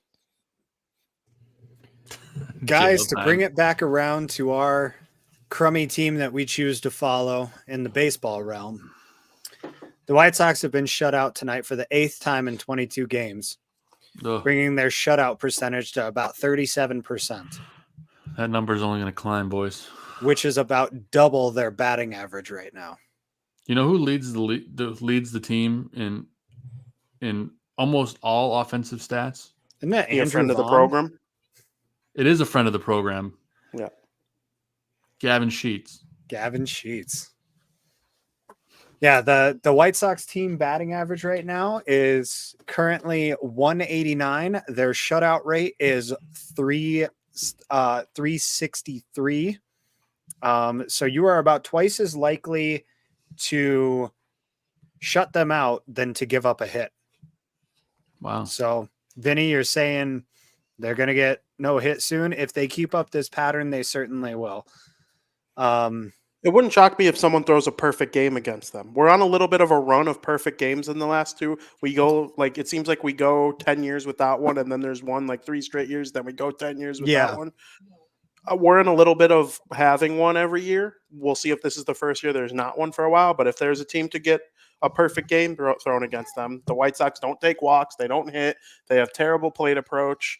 They play terrible defense, have bad pitching, all things, because playing terrible defense and having bad pitching yourself can also lead to you being no hit because the batters have different plate approaches when they're down 7-0 in the fourth inning. A few days ago, they almost got no hit. They were close. If they're down 4-0 after the first inning and 8-0 in the second inning, there's no reason you think they can't be no hit. The guys could go up to the plate with a completely different approach when the game's already long gone.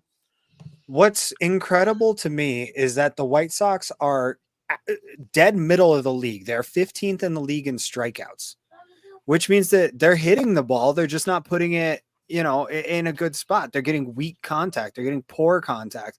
And like, it makes me wonder what like the BABIP is, because like, are they really just unlucky, or are they hitting the, you need StatCast to kind of take a further look. It's where StatCast actually provides some value. Even though a lot of times it's just nonsense. I haven't looked at any of the numbers, but I would say if you're getting shut out 36% of the time, it's probably nothing to do with luck. I mean, maybe a small percentage, but it's the hitting coach needs to be held responsible, as do these players. But let's be honest, guys, the signing of Tommy Pham is going to change everything, right? That's it. He's going to argue with the fans. So, everybody in the stands can be just as pissed off as everybody on the field. He's going to have to be up in the major league level, right? Because there's nobody better offensively on the major league level now, right? 100%. They did just bring up Danny Mendick. So I don't know why it took this long to bring up Mendick. 5 straight games with a home run in AAA. Like, what are you doing? At this point in time, if you're the White Sox, I think it's very clear to say, like, this season is done. You're not competing this year. We can just ignore that fallacy they tried to sell the fans because they think we're stupid or something. So give up. Start bringing up some prospects. Start developing these guys at a major league level. You're not going to make them any worse. Put Kolas back in the bigs. What are we doing screwing around with him at AAA? There's no reason for him not to be in the bigs, especially with 2 of your 3 starting outfielders injured and 2 of the backups playing like absolute dog duty. The whole team is playing like dog duty. Why not let Colson Montgomery just come up? Like, no, that I don't agree with. Why not though? Like, because what is he honestly going to lose? He's going to lose confidence. That's what you can't have. You can't bring up a kid like him, put him in a dog shit lineup, and say, okay, get accustomed to the major leagues. I get that he's probably going to come up next year, but give him a year to develop when you're not going to be on the worst team in baseball, which they are, let's be honest. Meanwhile, he's also their minor league pitching. Yeah, he's also not playing good in AAA. Sorry, I didn't mean to overtime. No, you're fine. You're fine. It's a fair point. Because, I'm on team, screw it. I'm on team caution to the wind, do whatever. You're not going to win any games anyway, so bring up the kids. But on the other, their minor league pitching is getting torched. All this revamping they did of the minor league system, they're not doing well. The Jake Berger trade is the most pointless thing I've ever seen. It might be the worst trade in White Sox history. That's how bad it looks right now. I don't think it's quite that bad. Honestly, it's nowhere close to that bad. Just because we like Jake, I'm not going to overrate him and say like he's some generational talent that they got rid of. The Fernando Tatis Jr. trade is astronomically worse. This is true. So, but again, it feels like a real pointless trade now that you look at it. Especially considering Miami sucks too.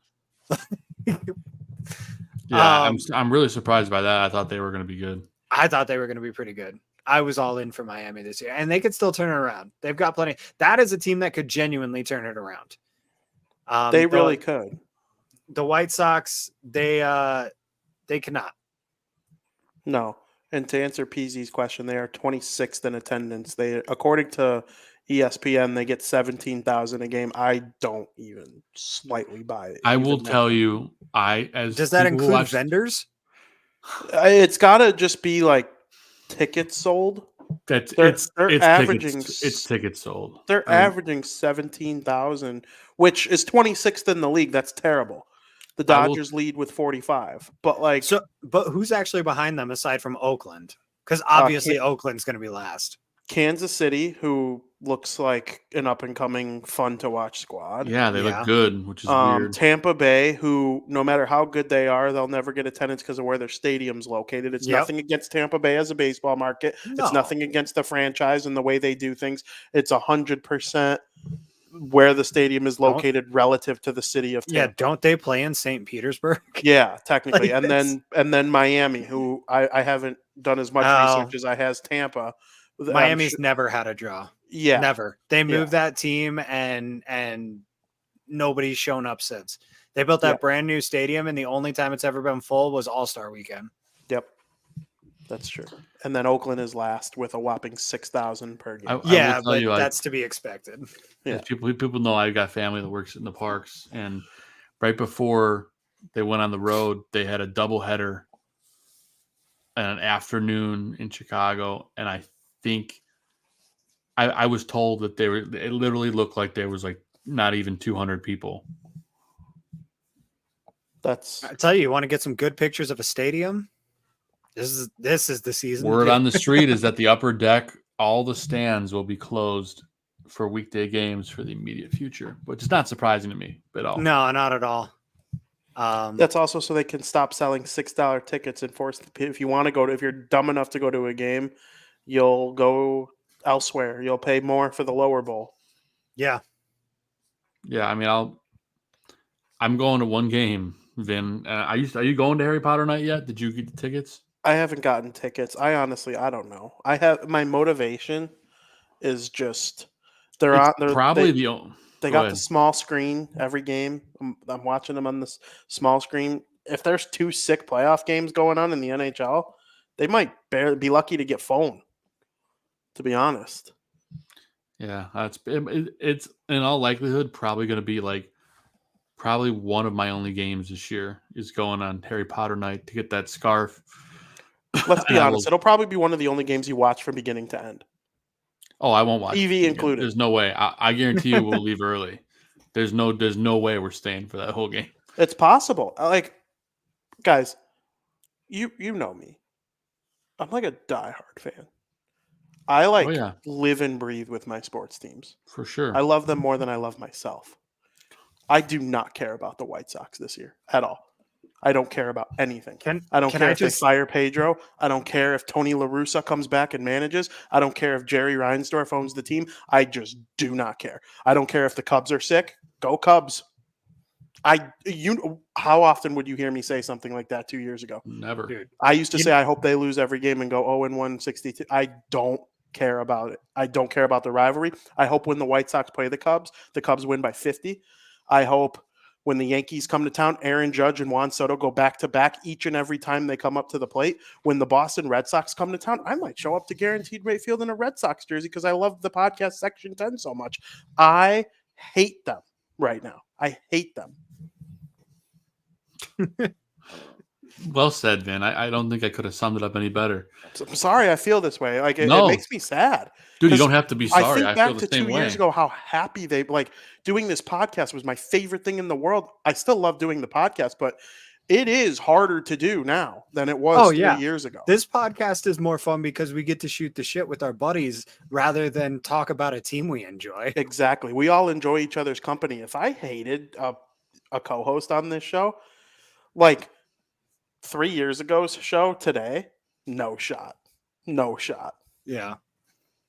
Yeah. PZ in chat has a real good comment, Joe, about he says they won't give the scarf until the game is over. And I tell you, I think maybe they should alter their giveaways for the rest of the season. Instead of the first 15,000 fans, it should be the last 15,000 fans. It's the same fans though.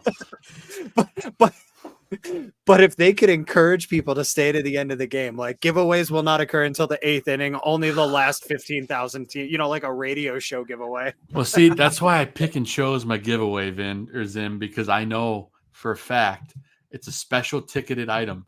So I can come in, I can go in center field with my little barcode, they can scan it, and they can give me that crap. Who are they playing that day? I don't have Who a cares? freaking clue. I can tell you in a second. Whoever it is, they're going to go Wingardium Leviosa to every baseball they see, and the ball's going to float out of the stadium, just like in Harry Potter when Hermione does it with the feather. Wingardium Leviosa. They're playing the Guardians, Vin, to answer And then your question. Pedro Grafal's going to go to the media after the game, and he's going to go, "It's Leviosa, not Leviosa." I hate that guy. I hate him so, but I don't care if they fire him. I really don't.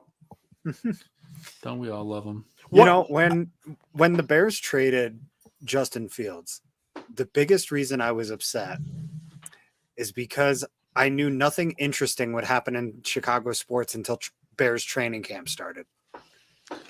Well, there's some interesting stuff that'll happen this week, which we'll use this moment. Go. My thing with the draft is, as soon as they traded Fields, you knew who they were going to draft at number 1. So that took the intrigue out of it for me. There's nothing interesting happening until that man puts on his pads and gets on the field. Nobody cares about the Cubs. You know, the people who care about the Cubs are going to care about the Cubs regardless of whether they're good, bad, or indifferent. They care about the Cubs because of this, not because of the product on the field. They've never been this bad. And the Sox are so bad that, like, I mean, I don't even wear my White Sox hats anymore. I wear Rockies hats around town, man. That's how you know it's tough. So as you guys know, I live in Michigan, and I wear my Sox hat all the time. I don't care about how they're playing. Best hat in the league. It is a great hat. It's such a good hat. I'm walking through Meyer the other day, and there is an old guy walking with a walker, but he's like he can walk, he can handle himself pretty good, but he's walking around with a walker. He goes, "Hey, the Sox won a game last night, finally." I'm like, "Oh man," I'm like, "It's been a rough season." He goes, "Yeah, it's gonna be a long one." I said, "Yes, sir." So here's their current trajectory. It was lose 4, win 1, lose 5, win 1, lose 6, win 1.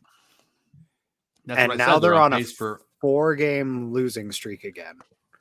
If they keep going at this rate, we could theoretically see a 20-plus game losing streak. I hope so. End the season. I hope so. I want it. I'm dying for it. I want them to have the worst record in the history of the MLB. I want them to be so embarrassed.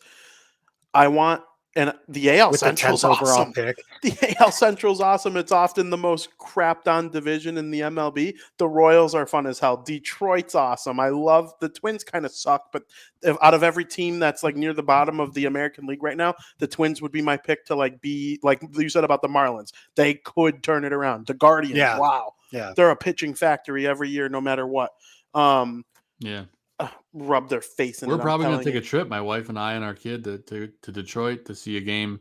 Hell yeah. Yeah, absolutely. Take a ride up Tigers there. Hat. They have another sick, in my opinion. I love it's a great logo. I love the D. Yeah, it's an old school. It's one of the logos that's old that like stood the test of time. I do want to bring up a question that I thought of. Someone commented it on Facebook earlier today and I saw it. And I would actually love if the great Aldo Gandia could bring it up on one of his great football shows with, some of his guys too. I'd love to hear the discourse on this throughout the network. The Bears won 7 games. What will the date be when the White Sox reach their 7th win?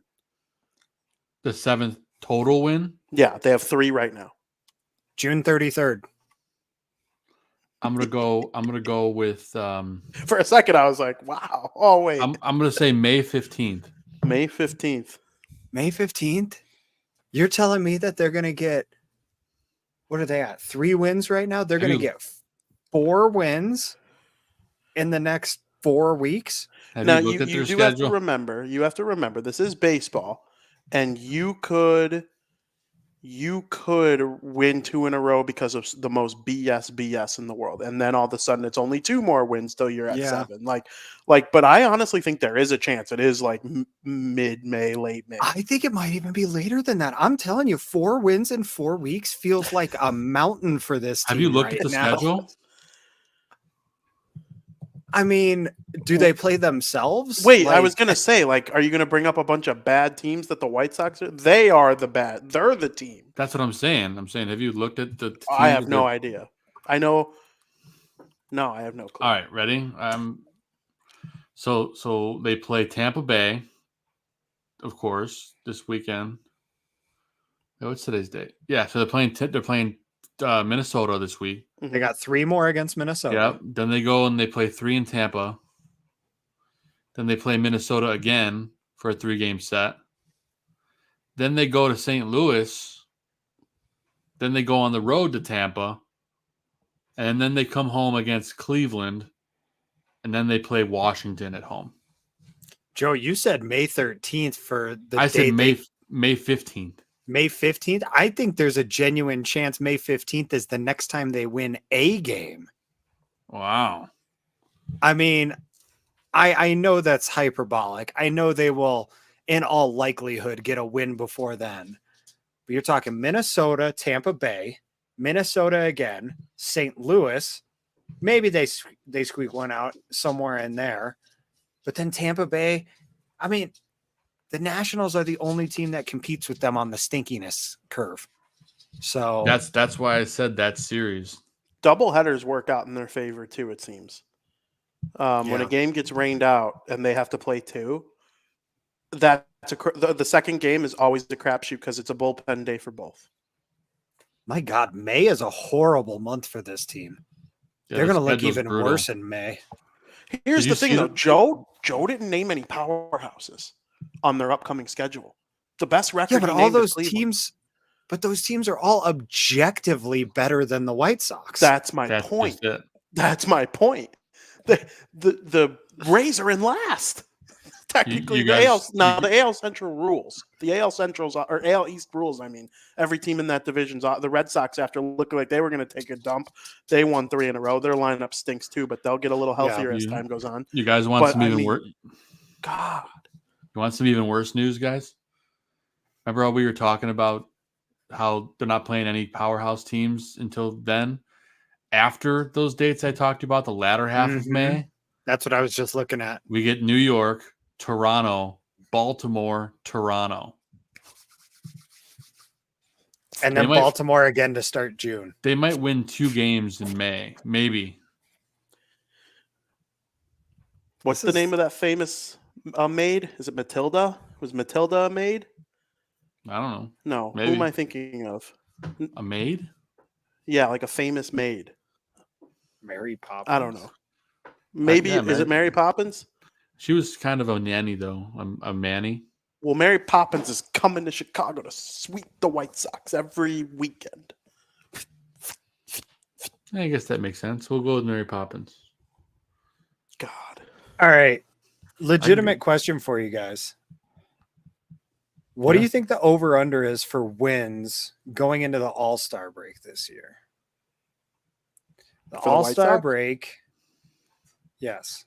It's July 5th? I'm looking at the schedule. Hold on. What is it? I think it's later than that. 29 and a half? The All-Star break is July 15th through the 18th. If it's objectively viewed as the halfway point in the season, I would think like 29 and a half because Vegas probably doesn't think they're going to be as bad as we do. But I don't think – I mean, I wonder what the betting line is at. I mean, my personal line would be like 19 and a half. Oh, same.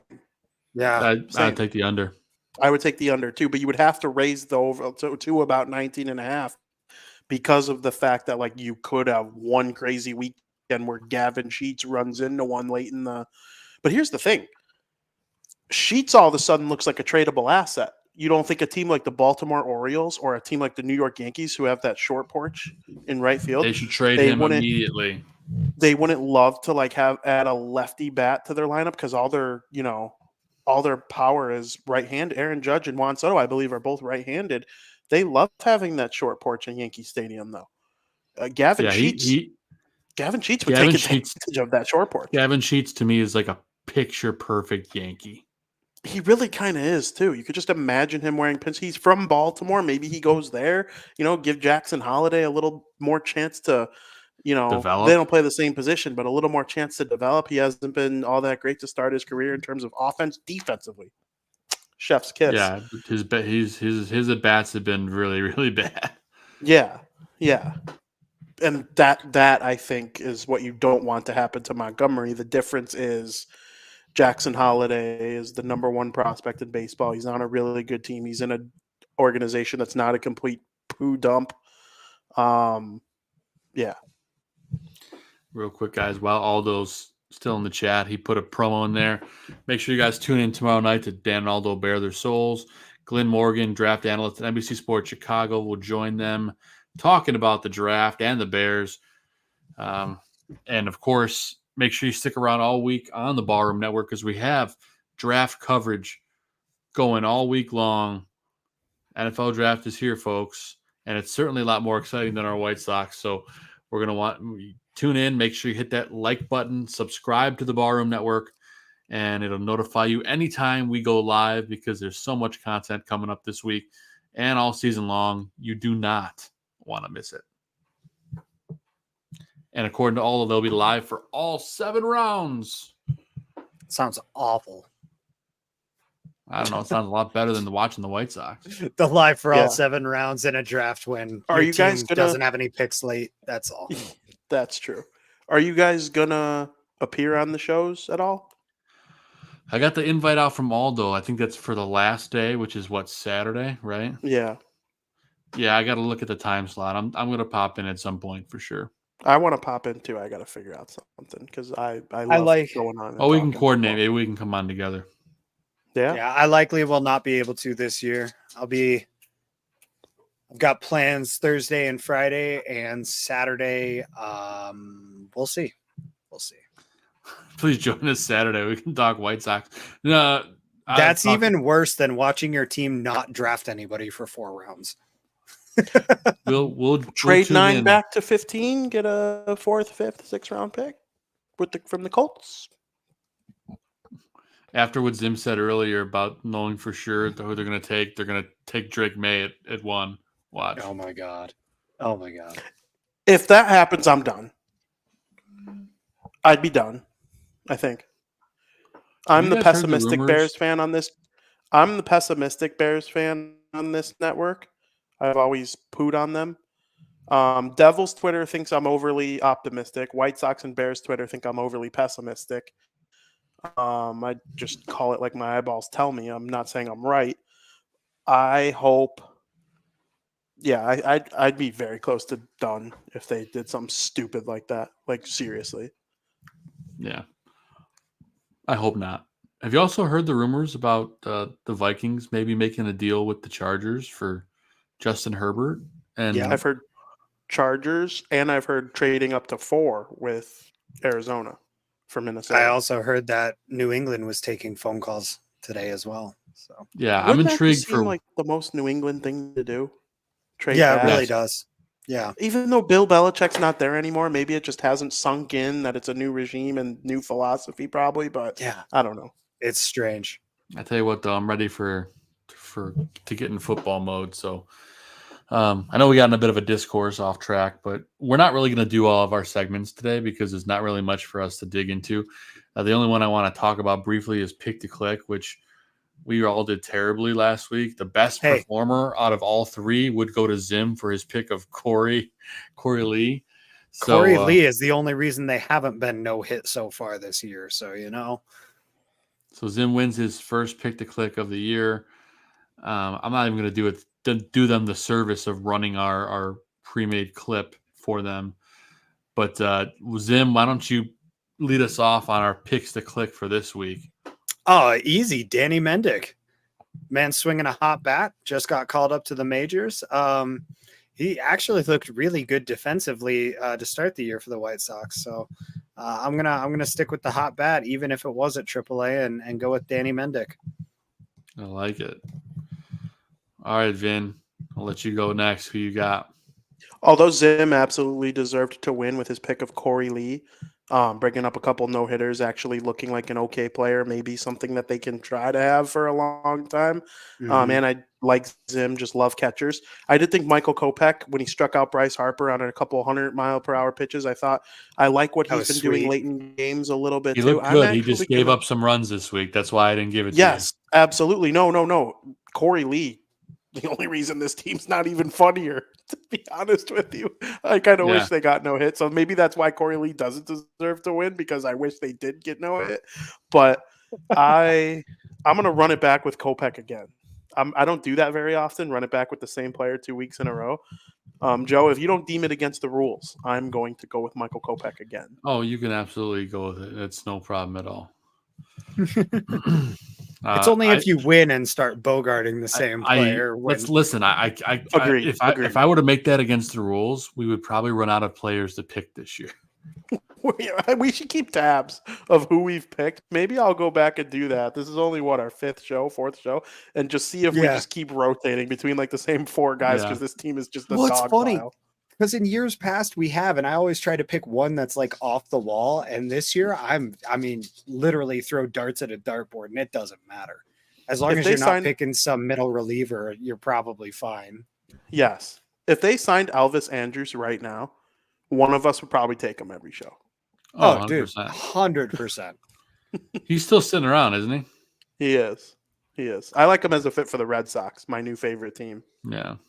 Yeah, with the Trevor Story injury, he'd be really good there. Yep. Talk about a guy that can't stay healthy. It really sucks for him. Yeah, it's sad.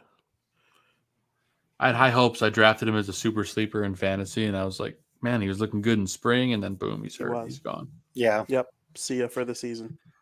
I'm going to bring up the Red Sox a lot this season because of Section 10. Go listen to Section 10. We'll talk about. We're going to bring up a lot of teams that aren't the White Sox this year. Ain't that the truth? And my pick to click for the week, I'm going to take the White Sox offensive leader in stats. I'm going to go with Gavin Sheets, friend of the program. So I feel like that's a good value pick at 3. Absolutely. He's the only guy really driving in runs. I think he's got 10 RBI. Something like that. Which is a really pathetic given the fact that we're on April 22nd, and that's the team leader in RBI with 10. You know, I don't think it would be as bad if like there were other, like a couple guys with 9, a guy with 8, 3 guys with 7, you know, but instead it's like he's got 10, and then second place I think has 5, and it just falls off a cliff. That is a very polite way of saying it, Vin Zim. I'm pulling up the stats just so I can confirm. Yeah. Year to date. Let's see. RBI leader indeed is Gavin Sheets with 10. Here's a good question. Here's a good trivia game, guys. Who is the second in RBI on the team behind Gavin Sheets? Without you looking. Is it Andy? It's Paul DeYoung. No, it's not Paul DeYoung. Ooh.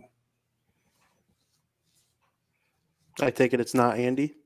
It's not Andy. The answer is going to surprise you. Oh, is it Shoemake? It is not. Is it Corey Lee? No. Okay. I have one more guess, and then you can say it if I'm wrong. If I'm wrong, you can say it. Is it Luis Robert Jr.? It is not Luis Robert Jr. Okay. Because I know he hasn't played in a while, but he did have a couple home. Like, he's a superstar when he's healthy. I think that's fair to say. Yep, it is Dominic Fletcher. With 6 ribbies. 6. A guy who I said might actually have an impact on this team this year. What do you know?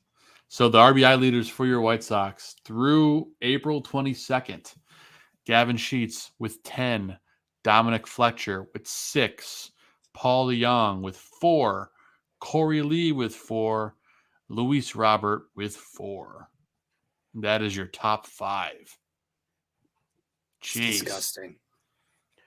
Okay, and how many, without looking it up, how many RBIs do you think leads Major League Baseball? The leader probably has like 23. I'm gonna say like 28. It's in between your 2 answers. Marcell Ozuna of the Atlanta Braves leads the league with 27. Ooh, I was close. Yeah. Oh, and remember when all the genius White Sox fans, myself included, didn't want Salvador Perez because it's too Kansas City Royal for them? He's a beast. He's tied for second with 22 RBIs. Mm-hmm. I have to look it up. I wonder how many are against the White Sox because he's murdered us this year. He's murdered us every year, but This is true. He just wants to know. bury his old friend Pedro's grave even faster. And I don't understand how they do it, but it's like every team in the division has one guy that just wrecks the White Sox. And like, as soon as one guy retires, a new one steps in. Like Maglio Ordonez, once he left the White Sox, just like wrecked them. And then That one hurt because I was a big Maglio fan. Yeah, no, Mags was incredible. He was like Everyone half the loved reason I Mags. started rooting for the White Sox. But then, Mags leaves and Miguel Cabrera comes in a couple years later and you're just like, oh, damn it. We just did this, and so on and so forth. And it's just frustrating. So you got Perez. You have Ramirez. Yep. And for The Tigers don't really have anybody right now because it's kind of Almago. I was gonna say Javi. Yeah. Javi's the White Sox killer. Only when he plays the It's White White Sox. Sox fans' He's fault. terrible It's against White Sox anybody fans' else. fault, though. It's White Sox Yeah. fans' fault. They boo him, home or road. He hears boos no matter where they're playing, and he gets motivated. That's one thing. Stats will never, no advanced stat will ever pick that up. Yeah, Is that's fair. personal motivation for one series. It's just like, I bet, if Miami plays the White Sox this season, I don't know if they're on the schedule or not, but I bet you anything Tim Anderson hits a home run. It might be the only one he hits this year. I would love Yep. Jake Berger to hit like 3 home runs against the White Sox. I mean, I feel like that one's a given, but like, that's something I wanted to mention, actually, as long as we're on the topic of former White Sox players here. Yeah. Have you guys seen all of the talk, all the quotes from former White Sox players over the last season and a half? I know I don't AJ think- Brzezinski ripped him this week. That's for sure. I don't think I'm talking about guys still in the league, guys who, don't want to burn bridges or whatever, like Brzezinski doesn't care. He doesn't work for the White Sox anymore, specifically because he doesn't want to bite his tongue about how much they suck.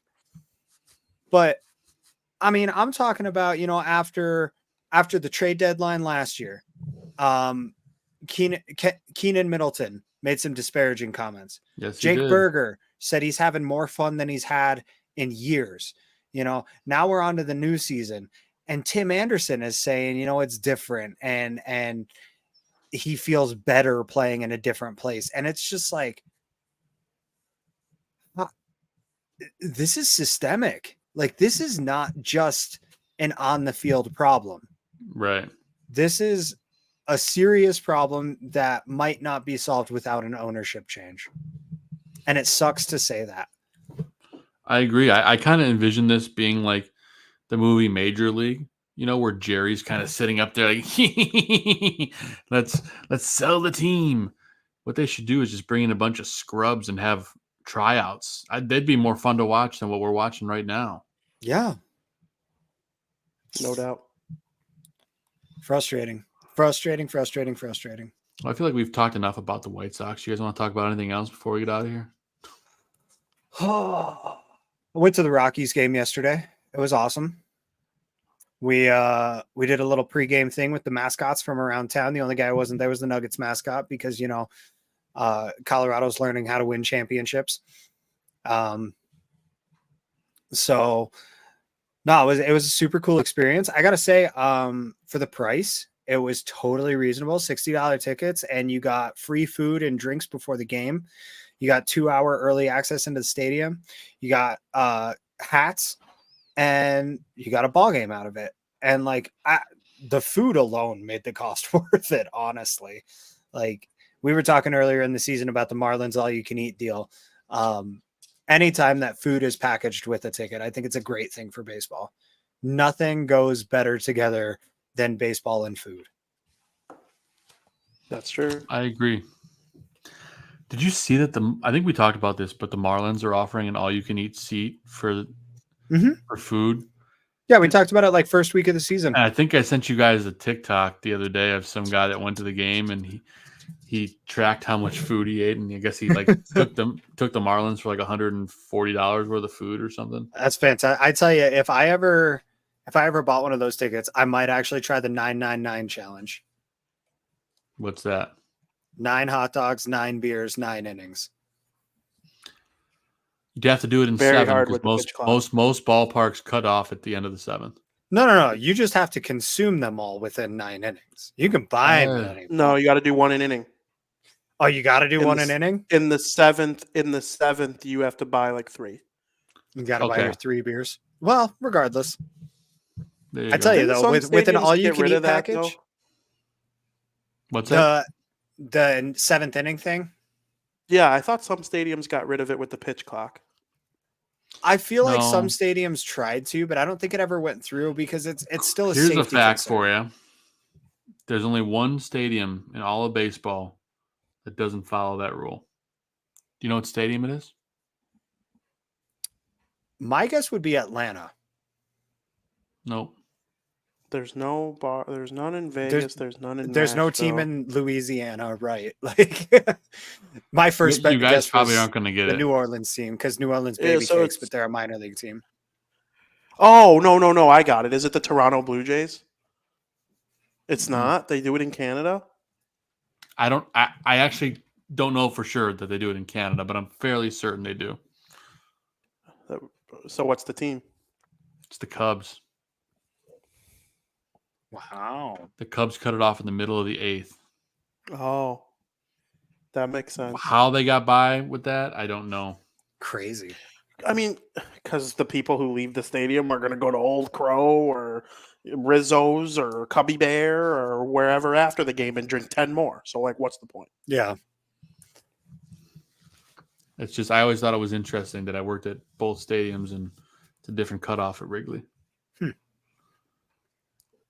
Yeah. Makes sense. Like I said, though, the only way I would ever try that challenge is if it was included in the cost of my ticket somehow.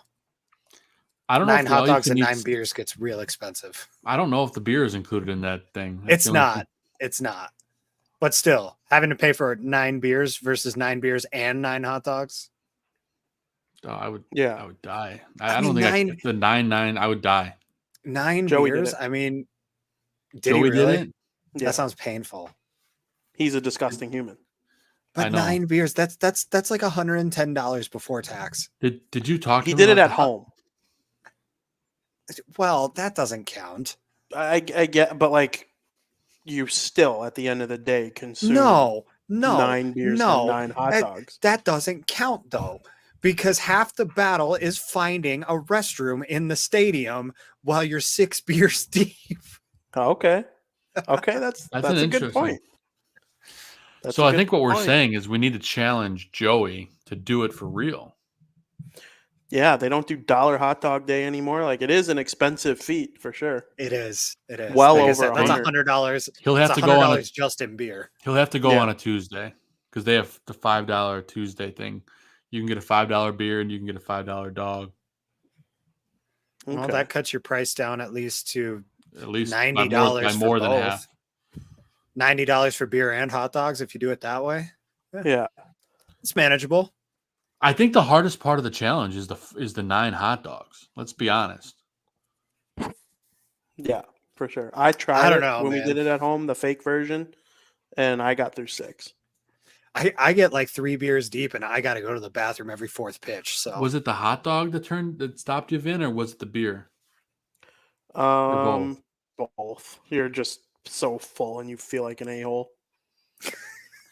Yeah, I would feel like an a-hole too. You finish that last bite of hot dog and you just go, what am I doing with my life? I don't know if I could do it even if it was just hot dog. It's beer and hot dogs, like things that generally taste good to a, younger man like ourselves. And by the time you're like, it's as like you're eating broccoli. It's the bread, says Peter. Yeah. That's a good point. You're just pounding nothing but carbs for 3 hours straight. Yeah. It just sounds like pain. Don't get me wrong. Really I love me a hot dog. Of course. I was talking about it yesterday at the game. I was like, I genuinely don't know if I could make it like past 4 innings trying that, even if I was at home on the couch. See, guys, this is why you tune into this show. 9-9 challenge, baby. I want a hot dog. I might go downstairs and my nuke one before I go to bed. Love that. Do it. That's like the most Chicago thing you could do, man. It really I really is. want a hot dog. I'm going What nuke are one. you doing at 11 p.m. on a Monday? I just finished my baseball podcast, having a hot dog. Try not to wake up my kid. Nuke. What are you dipping it in? That's mustard, baby. A little bit of the Dijon. Waiting for the Bears to take Caleb Williams, you know? I'm going to sit in my garage, have a nice cold brewski, watch the Bears. Like when those two Ditka guys are on the airplane and Aaron Rodgers comes and sits in between them. Thanks to the money you saved us, we upgraded to grill class. And then Aaron Rodgers goes, grill class? And he goes, your thongs are in your seat back. And he pulls out the thongs and he's flipping the brats. That's great stuff. That is awesome. It's been a hell of a show tonight, guys. Before we wrap, we'll go and do our shout outs. But before we do that, we want to thank our guest, the amazing Ken Smoller, who is the author of the new book, Last Comiskey, which we lost him. Oh, he's still here. Never mind. Last Comiskey, which will. what happened to my computer screen? You guys can still see everything? Yeah, okay. Yep. Sorry, my computer tweaked out for a second. Last Comiskey, a huge thank you to our guest Ken Smoller. The book Last Comiskey will be out at the end of the month. Zim put on his Rockies hat. You can pre-order the book at lastcomiskeybook.com or go to Ken's website, stadiumvagabond.com. Check it out. The book looks amazing. Cannot thank Ken enough for his time. They have a book launch party May 16th at the Chicago History Museum. All you have to do to RSVP is email info@stadiumvagabond.com and RSVP to be there. Make sure you're going to be there if you can. It looks like it's going to be a great event. Some great former players will be there. But, guys, let's go through our shout-outs here. Let's start off with Mr. Rocky himself. It's a bucket hat that I could see Vinny wearing for sure. Yeah, man. Big shout-out to you guys, to Ken, for coming on the show. This is as much fun as I think we could have had doing a podcast about a 3-win team. I agree. Big shout out to the Rockies, to Dinger for making my kid's day, to Miles, the Bronco for the mascot for the Broncos, excuse me. And to oh man, I can't remember his name, but the Mammoths mascot as well. Those three all went really far out of their way to try to like incorporate to try to include some of the smaller kids that were, you know, a little standoffish from the whole event and all the people and everything. And yeah, it was a really good time.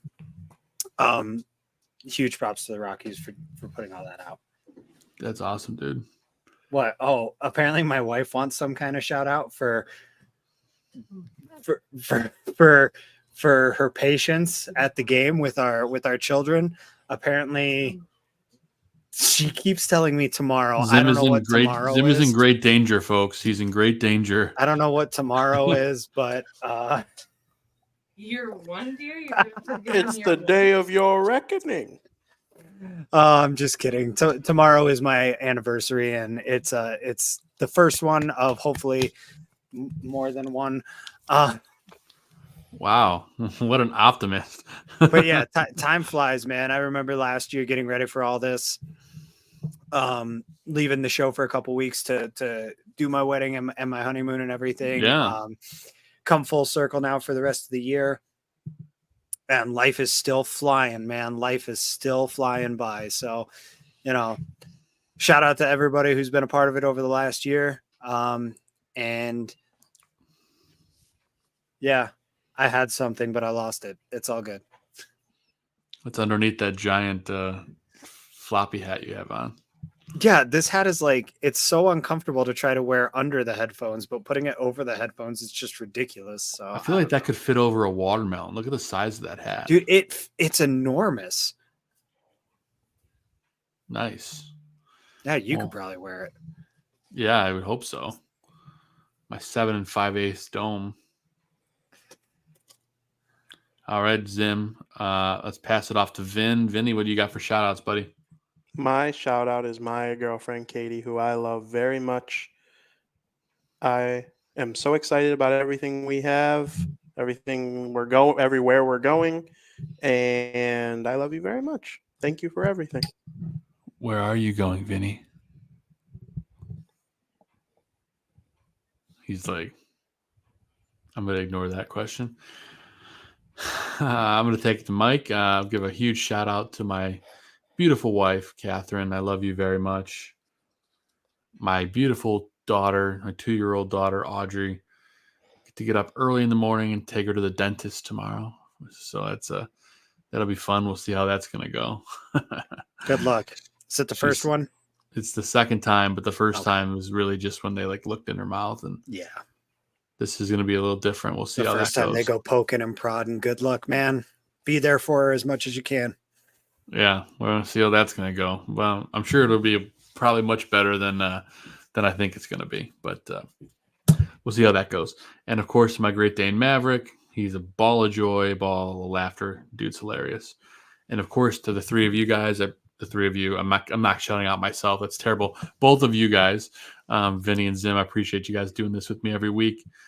This was a lot of fun talking with Ken, and it was a wondrous change to the vibes of the show lately, just because it was a lot more fun to talk about the glory days than what we're dealing with right now. And of course, Aldo Gandia, shout out to you for letting us do this every week, and the whole network. Tons of great coverage for the NFL draft coming up this week. Subscribe. I'm going to yawn. Sorry, I had to get that yawn out. Otherwise, I was never going to get it out.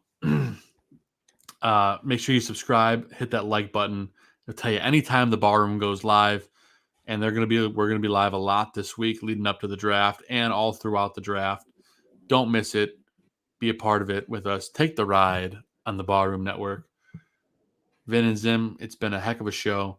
I'd say it's about time to get out of here at the 2-hour mark. It's been so much fun. The chat. Oh, also got to shout out the chat. The chat's been super active tonight. Good show, guys, considering. Thanks, PZ. Appreciate it. Considering the state of the White Sox, I agree with you. But for the South Burbs Hitmen, I'm Joe Mandel. That's Vinnie Parisi. And that's Steven Zim Zimmerman. They may be absolutely horrific, and they may be one of the worst teams possibly of all time. But as always, and no matter what, let's go, White Sox. See you next week.